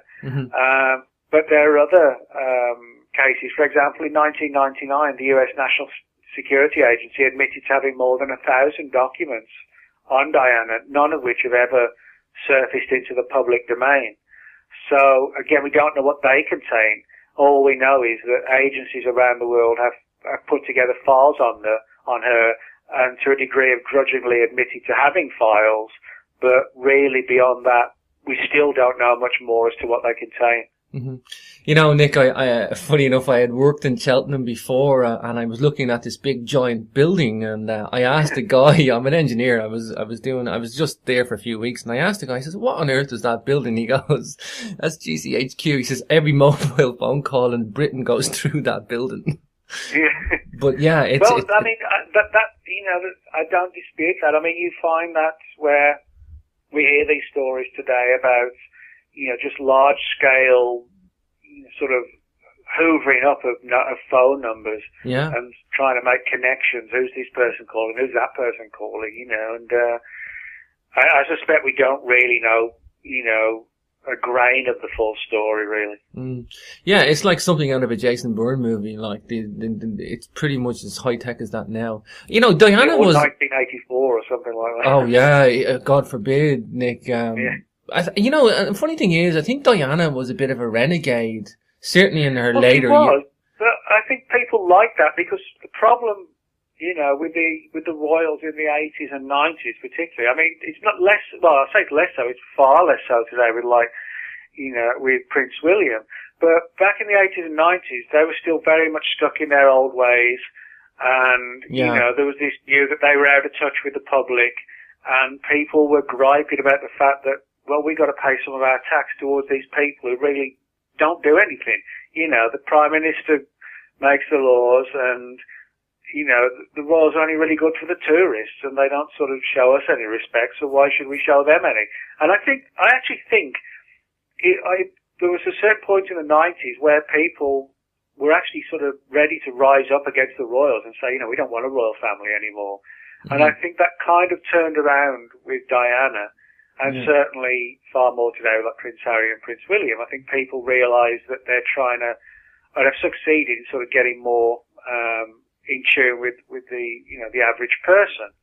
Personally, I'm not a royalist, but I am someone who is sort of at least pleased that the old days have gone where we're not viewed as, you're just the little people and we're the royals, you know what I mean? Sure. I think they have become more approachable, which has to be a push in the right direction. Mm-hmm. But, I think a lot of that was due to Diana, and as you said, she was a renegade, and I don't think there's anything wrong with being a renegade, and I think she forced by default the royals to change their image, and particularly with the whole Squidgygate thing, if somebody wanted this to destroy Diana's reputation, he actually had the opposite effect, where people came out in sympathy for her because everything she was going through, and she kind of became like the hero of the hour rather than the long-standing royals. Yeah.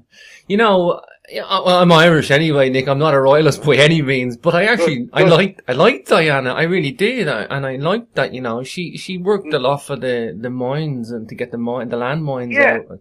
And she had a good public image. She had a really good public image, Nick, and people liked her. People really liked her.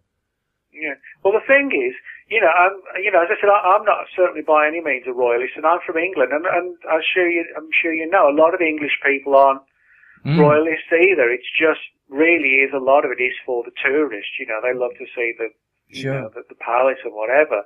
But I have to admit, I do think that things change for the better in terms of what the royal family was or represents, sort of from the 90s onwards. And, I think Harry and William realised that, you have no say in which family you're born into, but at least they've made steps to try and, integrate more with the people. But it wouldn't bother me if there wasn't a royal family, because I don't see that they do anything meaningful that a government can't do. Sure. It's like if you have a king and queen who rule the country, that's very different. But if you've got a prime minister, do they really need a royal family other than to bring in tourist revenue? And my answer is no. Sure. Let's talk MK Ultra. I had an MK Ultra survivor on the show, Nick, which was really interesting. But let's talk MK Ultra in terms of documents. The CIA want this thing, wiped out. It never existed. They don't want to admit it. These guys were experimenting with some pretty nasty stuff, Nick.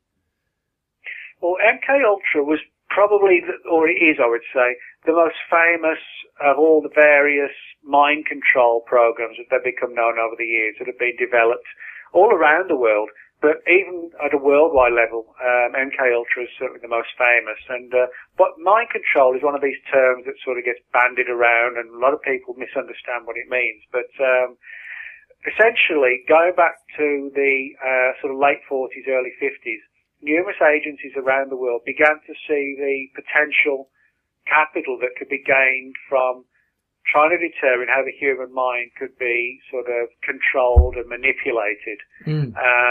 And this was going on in the US, in the UK, particularly in the UK, it's particularly going on down at Porton Down in Wiltshire, and also with the KGB and the Russians and the North Koreans and all sorts of people.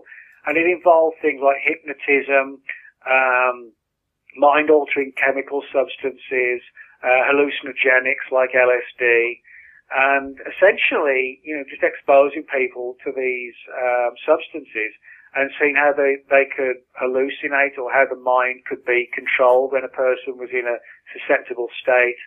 And also to try and create what have become known as Manchurian candidates, where you'd have like a hypnotized assassin who would, kill someone and then have no recollection of it afterwards, and there would be like plausible deniability where like the Russians could say, well, it's nothing to do with us, you just went on a killing rampage or whatever. Perfect assassin. The perfect assassin.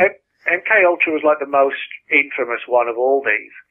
And it's been written about quite extensively, but the reason why I included a chapter on this in the book is because there's one aspect of the whole affair that hasn't really been sort of studied or commented on to a great degree, and that's what happened when MK Ultra became public knowledge in the early to mid 1970s, actually 1973. What happened was that the director of the CIA at the time, Richard Helms, was very concerned about when the story broke, what would happen if the files themselves got into the public domain. And so Richard Helms actually ordered the destruction of the entire archive of MK Ultra documents. Now, actually quite a large number of MK Ultra documents weren't destroyed, but that was only because they were held by other agencies and various contracting companies that did work for the CIA. So a lot of it actually got missed. But the main body of MK Ultra documents that were held at the CIA's archives, not too far from their headquarters, Richard Helms ordered one of his staff, Sidney Gottlieb, to head out to the archives and order the main chief archivist to accompany him to where the MK Ultra files were kept, and then they were all boxed up, taken into the basement, and literally set fire to. They were just, relegated to the furnace. Now, we're talking hundreds and hundreds and hundreds of thousands of pages of files going back to the 50s, and people might wonder, well, why on earth would they destroy all that material? It doesn't make sense. But the reason was, the material by the 70s was essentially all historical, and the programs themselves had been successfully put into place. So, in other words, this wasn't like raw research data that was required still in 1973. It was, for all intents and purposes, historical material that was being preserved. But even so, it told a lot of stories that certain people may not have wanted getting into the public domain, hence its destruction. And that is kind of, sad in the sense that it's an entire portion of history has just been obliterated, and we'll never get that back. We'll never really know the sheer extent to which these programs went on. This was long before there was large-scale photocopying going on, and, many of the files were just the originals, and, they were just literally burned to a cinder. I mean, boxes and filing cabinet fulls, just reams and rooms of them. Sure. Nick, let's talk Marilyn Monroe. What an interesting character to research. This lady was interacting with all sorts of people. What a life story this woman had. Well, yeah, Marilyn Monroe, she's sort of perceived by a lot of people as this dumb blonde type character, but she actually wasn't. She was very highly intelligent, very learned and knowledgeable in world affairs. But it was a public persona in the movies, but also, in public, press conferences, that kind of thing. She would also sort of play up on the, the blonde bombshell angle, which was great for us. You want to watch her on TV or the movies, but it kind of promoted like an image of her that actually wasn't her. Now, she was someone who suffered from major sort of self-esteem issues and, was sort of very vulnerable and, suffered a lot and was manipulated by a lot of people as well. Now, it's sort of an unacknowledged fact that she had affairs with both President John F. Kennedy and his brother Robert Kennedy, who was the Attorney General. And there's a long-standing story that in 1962, when Kennedy was having an affair with Marilyn Monroe, the president, was having an affair with Marilyn Monroe, he supposedly told her a number of state secrets in an effort to kind of like impress her into the bedroom, so to speak. And one of these related to plans to invade Cuba and overthrow Fidel Castro. Another one related to the worsening situation between the West and the Soviets at the time that sort of culminated eventually in the Cuban Missile Crisis. But also, there's this story and a document that surfaced unofficially rather than through the Freedom of Information Act, but that looks quite genuine. Whether it is or not, that's a big question. But it deals with, it's basically a transcript between a woman named Dorothy Kilgallen, a US newspaper journalist, and a man named Howard Rothberg, and it's dated 1962, and it's purportedly a CIA transcript of a wiretap of a telephone conversation between Kilgallen and Rothberg.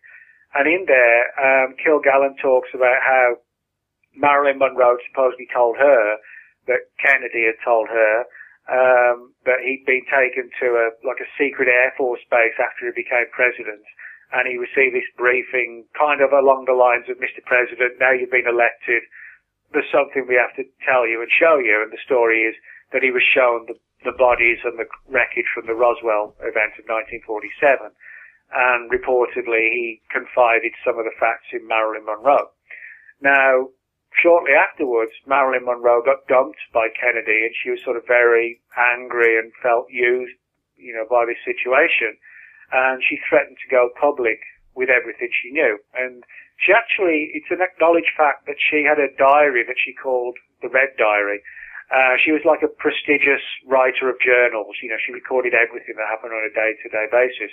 But she had this one called the Red Diary, which contained all the stuff that Kennedy reportedly told her. Now, after she died in August 1962, this Red Diary was taken along with a number of her possessions to the coroner's office when she was due to be autopsied.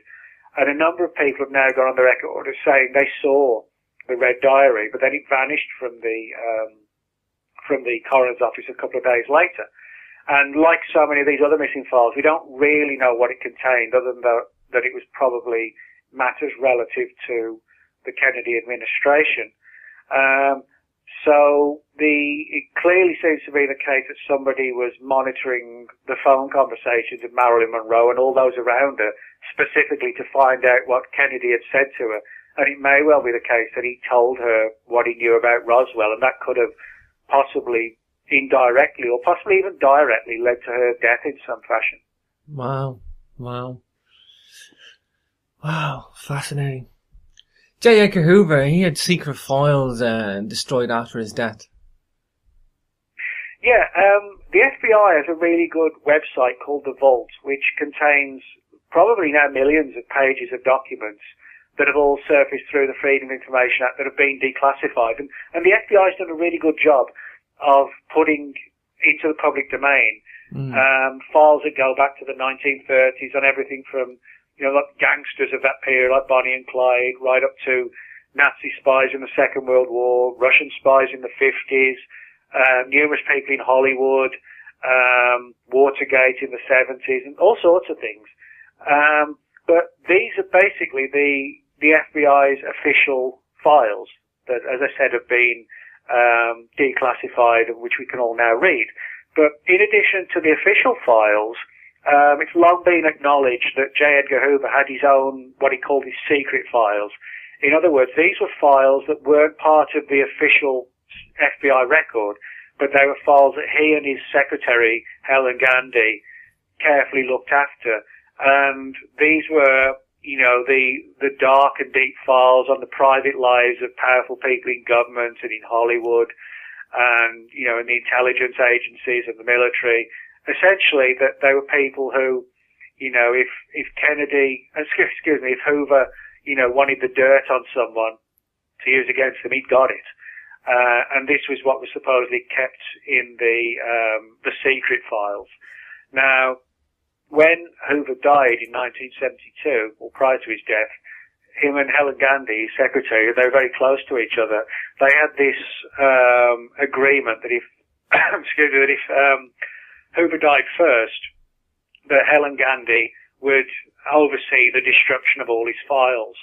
And at the time, President Nixon knew all about these secret files, and when he learned that one particular morning Hoover had died in 72, he ordered immediately his staff to try and grab all these secret files. But Helen Gandy, who was an old lady at the time, was one step ahead of the president, and she actually orchestrated the fashion in which the files were secreted out of the FBI and taken to another building where they were all destroyed carefully one by one.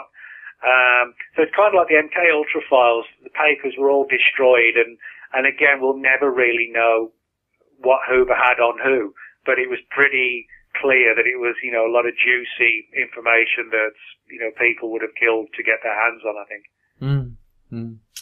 Wow, nearly up at the top of the second hour, Nick. One last question, I guess, before we go. Mr. David Kelly, the United Nations weapons inspector, his death in 2003, missing evidence involving him as well, Nick. Well, yeah, I mean, the David Kelly story is probably one of the weirdest and most mysterious, certainly, of the last few years. And I guess in many respects, it's kind of like almost like a British Kennedy assassination, in terms of at least how did he die, who killed him, was it suicide, was it murder? We don't really know. All we know for sure is that David Kelly, UN weapons inspector, after speaking out about everything from like the war in Iraq to the capabilities of us being attacked by Saddam Hussein or not being attacked and so on. And his views were that there'd been a lot of exaggerations, and this didn't please the British government that he was going public and saying this. Well, at first at least he wasn't going public. He was doing it like in whistleblower fashion to journalists. But it didn't take the official world long to find out that it was him. And he was called for to explain his position. He was under a lot of stress. And then, as you say, this one particular day, 2003, went for a walk. That was the last time he was seen alive. And the next day, he was found dead. Now, there are a lot of controversial aspects about David Kelly's death. I talk about in the book, the theme of the book is that, things going missing. Well, in the case of David Kelly, it wasn't so much documents that went missing, it was forensic information. Now, when Kelly's body was found, a number of people on scene said it looked like the area had been cleaned up to a degree by someone prior to the emergency services actually getting on the scene, as if, somebody else knew that he'd been killed and took steps to make sure that whoever did it wouldn't be found out. And some of the fingers were actually pointed at Special Branch as having not having been responsible for his death, but having known about it before the emergency services found out and cleaned up the site for any incriminating evidence of whoever may have really done it. Mm-hmm. And now what we can say for sure is that David Kelly certainly had some pills in his body. Whether he took them voluntarily or they were forced on him, we don't know. The pill box was totally lacking in fingerprints completely. His glasses, wow, which he routinely wore because he didn't have that good eyesight, his glasses were not only completely missing in any fingerprints at all, they were also completely missing in DNA.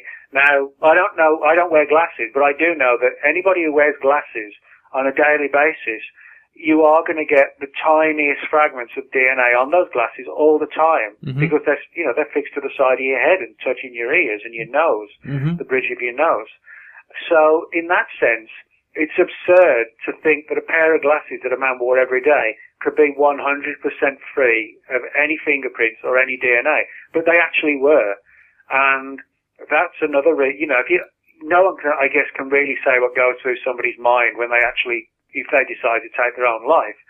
But wiping all the fingerprints off a pill bottle, glasses, etc., really kind of sounds odd. Yeah. And even if you could do it to the extent, surely there would still be one or two, the very minutest bits of print or DNA left, but there wasn't.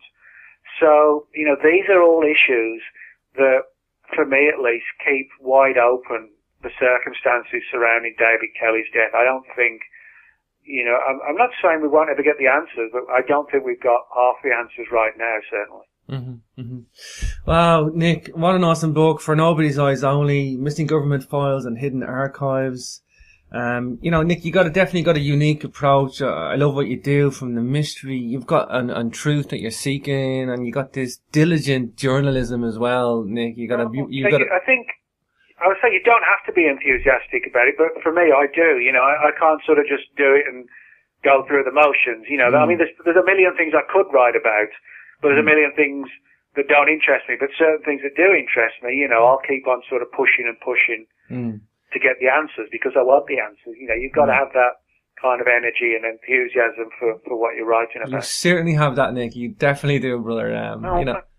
It's great to see. I mean, I wish you all the success of the books. Again, of course, the first book, Close Encounters of the Fatal Kind, that's the latest one out. What's new for you, Nick? You just going to keep writing and do the TV stuff? Yeah, I've actually got another book out in September. It's like an A to Z book. It's called The Zombie Book, and it's an A to Z of everything to do with zombies, like in movies, novels, TV shows, history, folklore, mythology, conspiracy theories. Wow. Could a zombie apocalypse really happen? Is it possible to create like a virus that would create rage in people? So it's like an A to Z thing, like V for virus, A for apocalypse. But there's about 400 entries in the book altogether. It's a big book, like about 400 or 500 pages, something like that. Wow. PSN Radio in Florida is going to love that. He takes my shows as well, Nick. Cool. I'm sure he'll be in touch with you soon. Listen, Nick, if you're back in the UK, you look me up for a Capricorn TV interview. I'd love to do that. I'll do that. But yeah, it's a pleasure having you on the show again, Nick. Come back anytime. We'll talk about the new book when it's out. Of course, your website again is nickredfern14.blogspot.com. The summer of 47, when the whole UFO thing was taking off big time, and the military had essentially, this mandate to try and figure out what were UFOs. Were they alien? Were it some sort of secret Russian device, or was it something being built by a secret group in the military, the US military, that the rest of the military didn't know anything about? And what happened was that two guys from Army Intelligence, First Lieutenant Frank Mercer Brown and Captain William Lee Davidson, they were ordered to fly out to Maury Island to get to the bottom of the mystery. Well, they did their best. What they did, they spoke to people like Arnold and Dahl and Chrisman, even collected various parts of this material, much of which was still sort of just floating in the waters of Maury Island, right on the beach. And the idea was that they were due to fly back to a place called Wright Field, which is now called Wright-Patterson Air Force Base, which has long had a reputation as somewhere involved in the UFO mystery. But they'd only, not long after they took to the skies in a Boeing B-29 aircraft, it burst into flames and crashed to the ground and killed both of them near a place called Kelso in Washington State. Wow. And when the recovery team got out there, I mean, they were dead. But more mysteriously was the fact that the box of debris they took with them couldn't be found anywhere. Other wreckage was found, and some of the possessions of the crew was found, but this box of debris was mysteriously gone, which gave rise to the theory that somebody had removed it before the crash team got there. Now, on top of that, two of the local media people, they also died under unusual circumstances, and autopsies couldn't figure out how or why. It was just like, they just died. And Kenneth Arnold, when he flew back after finishing up his work, he took to the skies only to find his engine started to splutter, and he crashed to the ground. Luckily, he survived, but he found that whoever had filled up his fuel tank had left the fuel tank cap wide open, and it froze the fuel as he was flying. And so he nearly died as well. So that was like 4 confirmed deaths and 1 near death, all in a matter of weeks, and all relative to this one UFO case at Maury Island, which has never really been solved, to this day. Wow. Of course, the debris we're talking about, Nick, the tinfoil type material and the coal slag material, these are two commonly reported materials found at UFO crash sites. Yeah, particularly with Roswell, that's what sort of made things stand out for the rancher, Matt Brazel, who recovered it. He said it was, you could sort of scrunch it up and it would bounce back to its original shape. And it was sort of really lightweight, but it wouldn't leave any creases when you folded it up, but it would just spring back again. And that's what caught his attention and why he thought it wasn't, just like a weather balloon or whatever, and he drove actually all the way into Roswell. A lot of people don't realise the crash site, even today, he's around about a 2-hour drive from the city of Roswell. That the only connection between the crash site and Roswell, the town, is that the military base in Roswell was the closest one to the crash site. So they travelled out to recover the wreckage. But, a 2-hour drive, even today, is a long drive. So it wasn't really, there was no real Roswell link to the crash. But when the military were told the story by Brazel, they went back out there with him. And reportedly there was this huge operation to recover just about all and every scrap of this material. And some of the old timers, the guys who were around still in the 80s, they spoke about, handling this material and couldn't figure out what it was because it was so light and so pliable, but it would just bounce back as if it had like sort of memory metal qualities to it. Wow. The Defense Secretary, James Forrestal, do you think he was going to speak out about UFOs? Perhaps, he was taken out for that reason? Yeah, I mean, this is one of the major theories. James Forrestal was the first US Secretary of Defense, and he was in archives in London, which still remain classified from the Second World War. Whether we'll ever see them or not, that's a big question. And what they contain, that's an even bigger question. So in other words, freedom of information doesn't open all doors, but it does legitimately allow us to take a peek at least at what governments know about UFOs. And over the years, a number of really interesting files have surfaced from like the British Ministry of Defence, the US Air Force and CIA, showing that they took the subject very seriously going back to the 40s, mainly because pilots were seeing these things and they were being tracked on radar, so clearly something was going on. But unfortunately, more recent years, the number of files that have surfaced has fallen pretty dramatically, and whether that's due to sort of a clamping down or less reports or a bit of both, it's hard to say.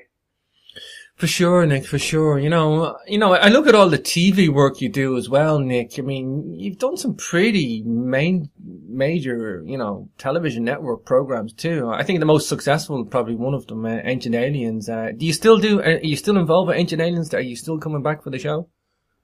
Yeah, they interview me for most series. What usually happens, I often have people say to me, I saw you on Ancient Aliens again, and, they must be constantly filming you. But it's actually not like that. What generally happens is, say if it's an 8-part series or whatever, and they want to interview me for, say, 4 or 5 of the episodes in each series, we do them all in one day. They'll just pick a studio somewhere, whether near me or if it's like somewhere else, they'll fly me out. Sure. And we just sort of spend 5 or 6 hours doing all the interviews in one go, and then they split them up as they want to throughout the various episodes. So it's usually just like a day's work, or often less than a day's work, but when it appears on screen, they're spread out over the course of sort of 7 or 8 weeks of a weekly show. Wow, yeah, very efficient the way they do it. It's the success of Ancient Aliens is fantastic. I don't agree with a lot of the stuff, but I do agree with it, like 70% of the stuff. Yeah, I mean, it's an interesting show, and granted, when you're dealing with stories from the distant past, which are like thousands of years old, they're always going to be open to interpretation as to what happened and what they involved. And I always try and sort of stress that, when people have said, could things like the Star of Bethlehem have been a UFO, that kind of thing. Well, who knows, it could. The problem is things like these are so old that we'll be discussing them and arguing about it forever and a day. Because today, there's just no way to prove it one way or the other. You know, one person's angel is another person's spaceman coming down. You know what I mean? Gotcha. But yeah, it's UFO hunters. I've had Dr. Bill Burns on the show as well. Nice guy. That was a very successful show too, and I think that did a lot, Nick, for ufology and research. I mean, got a lot of people interested, Nick. Yeah, there's three sort of shows that really kind of took off, sort of 2007, 2008, which I think were really good. One was UFO Hunters, the other is Ancient Aliens, and the other was a cryptozoology show called Monster Quest. The problem is, it's like any aspect of entertainment. You have sort of the originals that do it well, and then you have the, you know, the people who jump on board and basically just don't do a good job at all. You know, it's kind of like with the music industry, you get the pioneers, and then suddenly everybody else is dressing like them and sounding like them, but just half as good, you know. Sure. So some of the shows over here today, I just, you know, I don't bother watching them. They're just clearly just inferior versions. Yeah, I think that's the thing, Nick. I think people tried to carbon copy what these guys were doing, and I think with UFO Hunters, Monster Quest, and Ancient Aliens, they tapped into something and nailed it, you know, and really captured something like. Yeah, and there's nothing wrong with being inspired by somebody else, but, you know, give it your own originality, and that's the problem. A lot of these shows, you can tell they've just had a few $1,000s thrown into the pocket of the producer and told, you know, do what you can with this, and they're just cheap, and they don't tell you anything new, and but again, you know, that's life and that's business, I guess. Sure. You know, the last time I spoke to you, you had laryngitis, and I couldn't do the book. I know I couldn't do the book interview with you, and that was for Nobody's Eyes Only. We're going to do that in the second half, and so what we're doing, a split show today, and we've got 2 books to talk about. So let's get into it, Nick. I mean, your latest one I'm going to talk about first, Close Encounters of the Fatal Kind. Fantastic, Nick. You know, like I say, I love documents. I love something to look at, Nick. I love something to get my teeth into. Like, I mean, first question has got to be about UFO in Roswell. I mean, I've had Stanton on the show, Stanton Friedman, great guy, great guest. It's something I haven't looked into, was the deaths surrounding the Roswell UFO crash. Maybe tell us about the Roswell UFO crash and the subsequent deaths after it. Yeah, well, certainly Roswell is without doubt the most famous UFO event of all. Granted, it's sort of almost 70 years ago. It was 1947, and so we're sort of reaching that point where pretty much everybody who was alive at the time is now gone. You know, there's literally maybe a handful of old guys in their early 90s, and who knows, you know, what condition they're in to talk or not.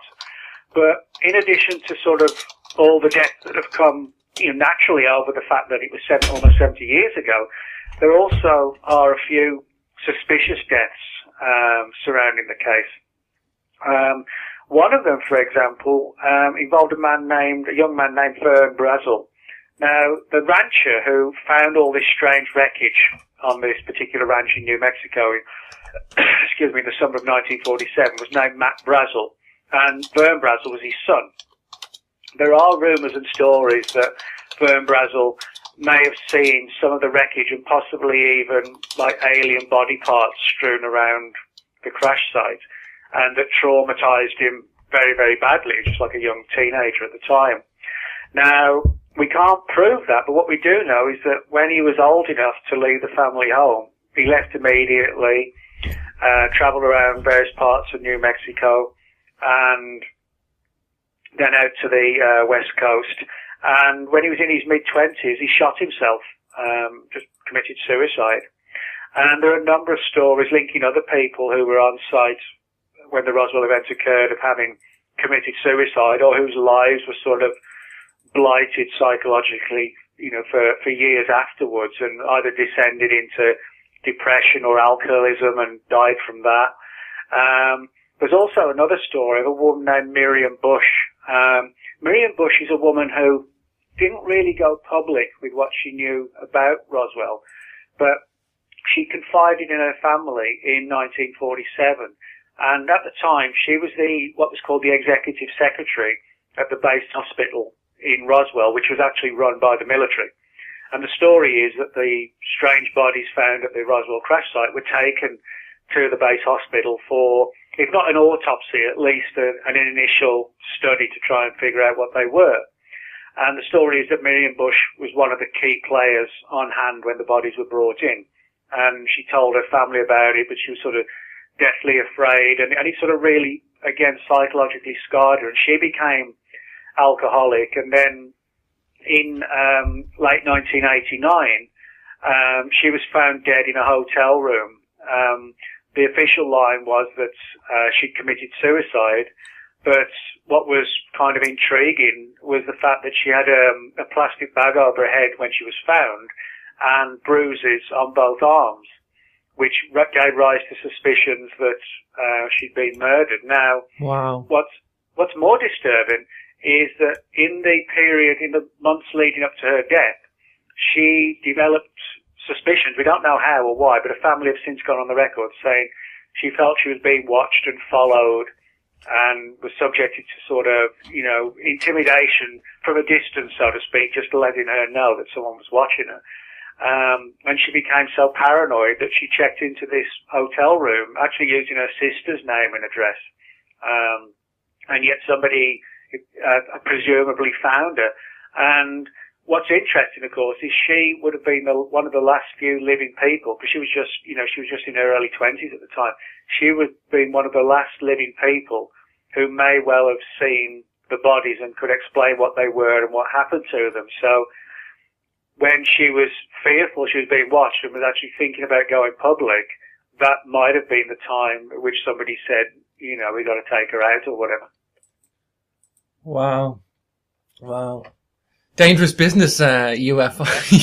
Well, it can be. I mean, I stress to people that the number of people in the UFO subject who die under suspicious circumstances compared to the thousands that don't, it's a massive difference. And I think what I've found is that when suspicious deaths occur, it involves someone who's really got their hands on something that is dangerous to certain parties, or like Miriam Bush, who has a highly credible military background, and had she gone public or been allowed to, she could have blown the whole whistle, and she would have been somebody, it would be very difficult to discredit her testimony given her position as executive secretary at the base hospital. So I think, in other words, we're clearly not seeing hundreds of UFO researchers dropping like flies left, right and centre, because all those hundreds, there's no need to take them out because they're not on top of a smoking gun or whatever. But it's the ones who've got the smoking gun are the ones who need to sort of watch out. Sure. Yeah, there's UFO debris at Maury Island in Washington State, same time as the UFO crash in Roswell, 47.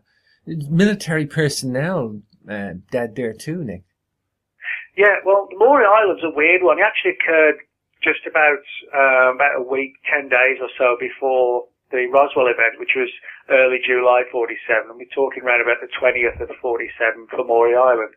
But Maury Island can be found in a place called Tacoma in Washington State. And the story is that a man named Harold Dahl was out with his colleagues and son on patrolling the harbour. Basically, they were there one of their jobs was to sort of pick up driftwood and debris that, could affect any incoming boats and ships. So they would go around and sort of hoover up the water, so to speak. And Harold Dahl said that this one particular morning when they were out there, they saw what looked like only way to describe it, like a fleet or a squadron of flying saucers, moving over the harbour. And Dahl described them as looking like donuts in the sense that the centre part was hollowed out. There was just no centre part there at all. How interesting. And he said of the 5 or 6 objects, one of them seemed to be wobbling in a strange fashion, which sort of gave rise to the idea that it was malfunctioning. And reportedly the other flying saucers all kind of crowded around it as if to lend help in some way. But suddenly this one particular flying saucer or flying donut exploded in midair, and it showered all this debris down onto the water by the shore. And it was described as being two kinds. One was like a strange, kind of like a coal slag type substance, and the other one was like a very thin, ultra light tinfoil type material. Wow. And Harold Dahl collected some of this and took it to his superior, a man named Fred Chrisman. And Chrisman, in turn, contacted a man named Ray Palmer, who was the editor of a magazine called Amazing Stories, because he thought Arnold would be interested in it. Well, it so happens that Arnold had an interest in UFOs and actually co-wrote Kenneth Arnold's book on his UFO encounter in the summer of 47 called The Coming of the Saucers.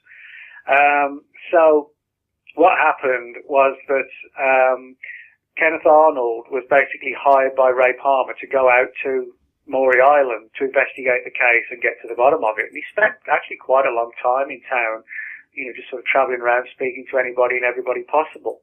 And the local media were on the story and interviewed Arnold and Dahl and Chrisman. And, it was big news at a local level. And inevitably it got back to the military. Bear in mind This is your host, James Swagger, and in just a moment I'm going to be speaking to Mr. Nick Redfern. Nick is a returning guest. You can catch him in the archives. Had a fascinating discussion with Nick last time. If you're not familiar with Nick, just bear with me for a moment. I'll give you a little bit of bio. Nick Redfern works as a full-time author, lecturer and journalist. He writes about a wide range of unsolved mysteries, including Bigfoot, UFOs, Loch Ness Monster, alien encounters, government conspiracies.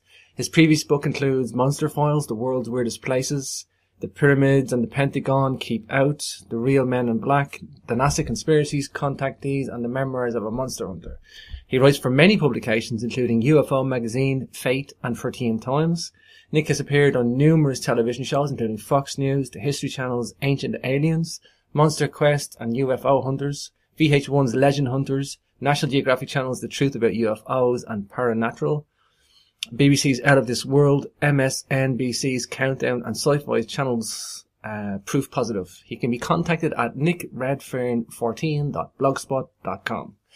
And without further ado, let's bring on our guest today. Hi Nick, welcome back to Capricorn Radio. Hi James, how's it going? Oh, not bad Nick, wow. Good. It always amazes me when I read your bio. You've had what a lucrative time of research and coverage and exposure, Nick. Well, it's it's something I enjoy doing. There's not much I'm qualified to do other than write. I've worked as a writer and a forklift driver, and that's it.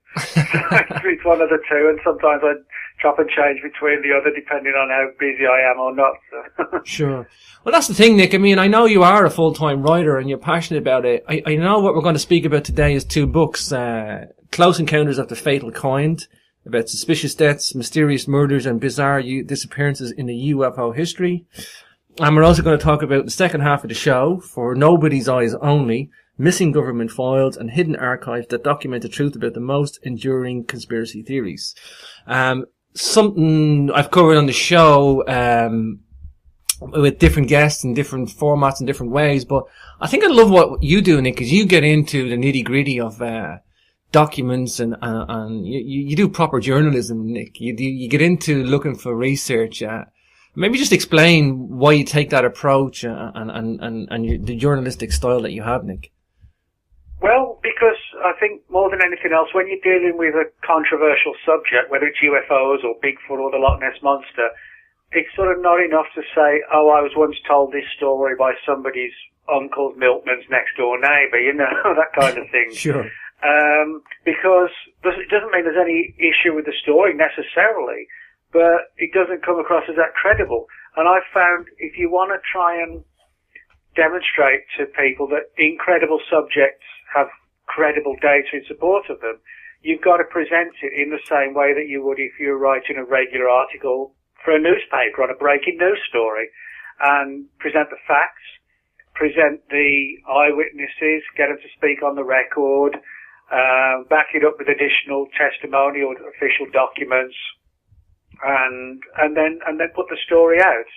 And as I said, do it as you would if you investigate anything from like a real life murder to a detective story, or a piece of history. I treat it the same way. The fact that it's a bizarre or strange or mysterious subject doesn't matter. You still sort of chase it down as you would any regular news story. Mm. Well, that's it, Nick. And there is a trail of evidence there, albeit fragmented. And I know a lot of the disclosure around some documents in government files. I mean, a lot of stuff's blacked out, but there is corroborating evidence there in documents, Nick, released somewhat maybe 50 years later, 30 years later, or, you know, when the official... Yeah. Well, I mean, a number of countries have Freedom of Information Acts, which basically allow members of the public and the media access to government files. And depending on the country, you know, it's often after a specific period of time, or depends on the classification and age of the document, all sorts of different reasons. And you know, things like national security and privacy reasons why some files don't get released, period.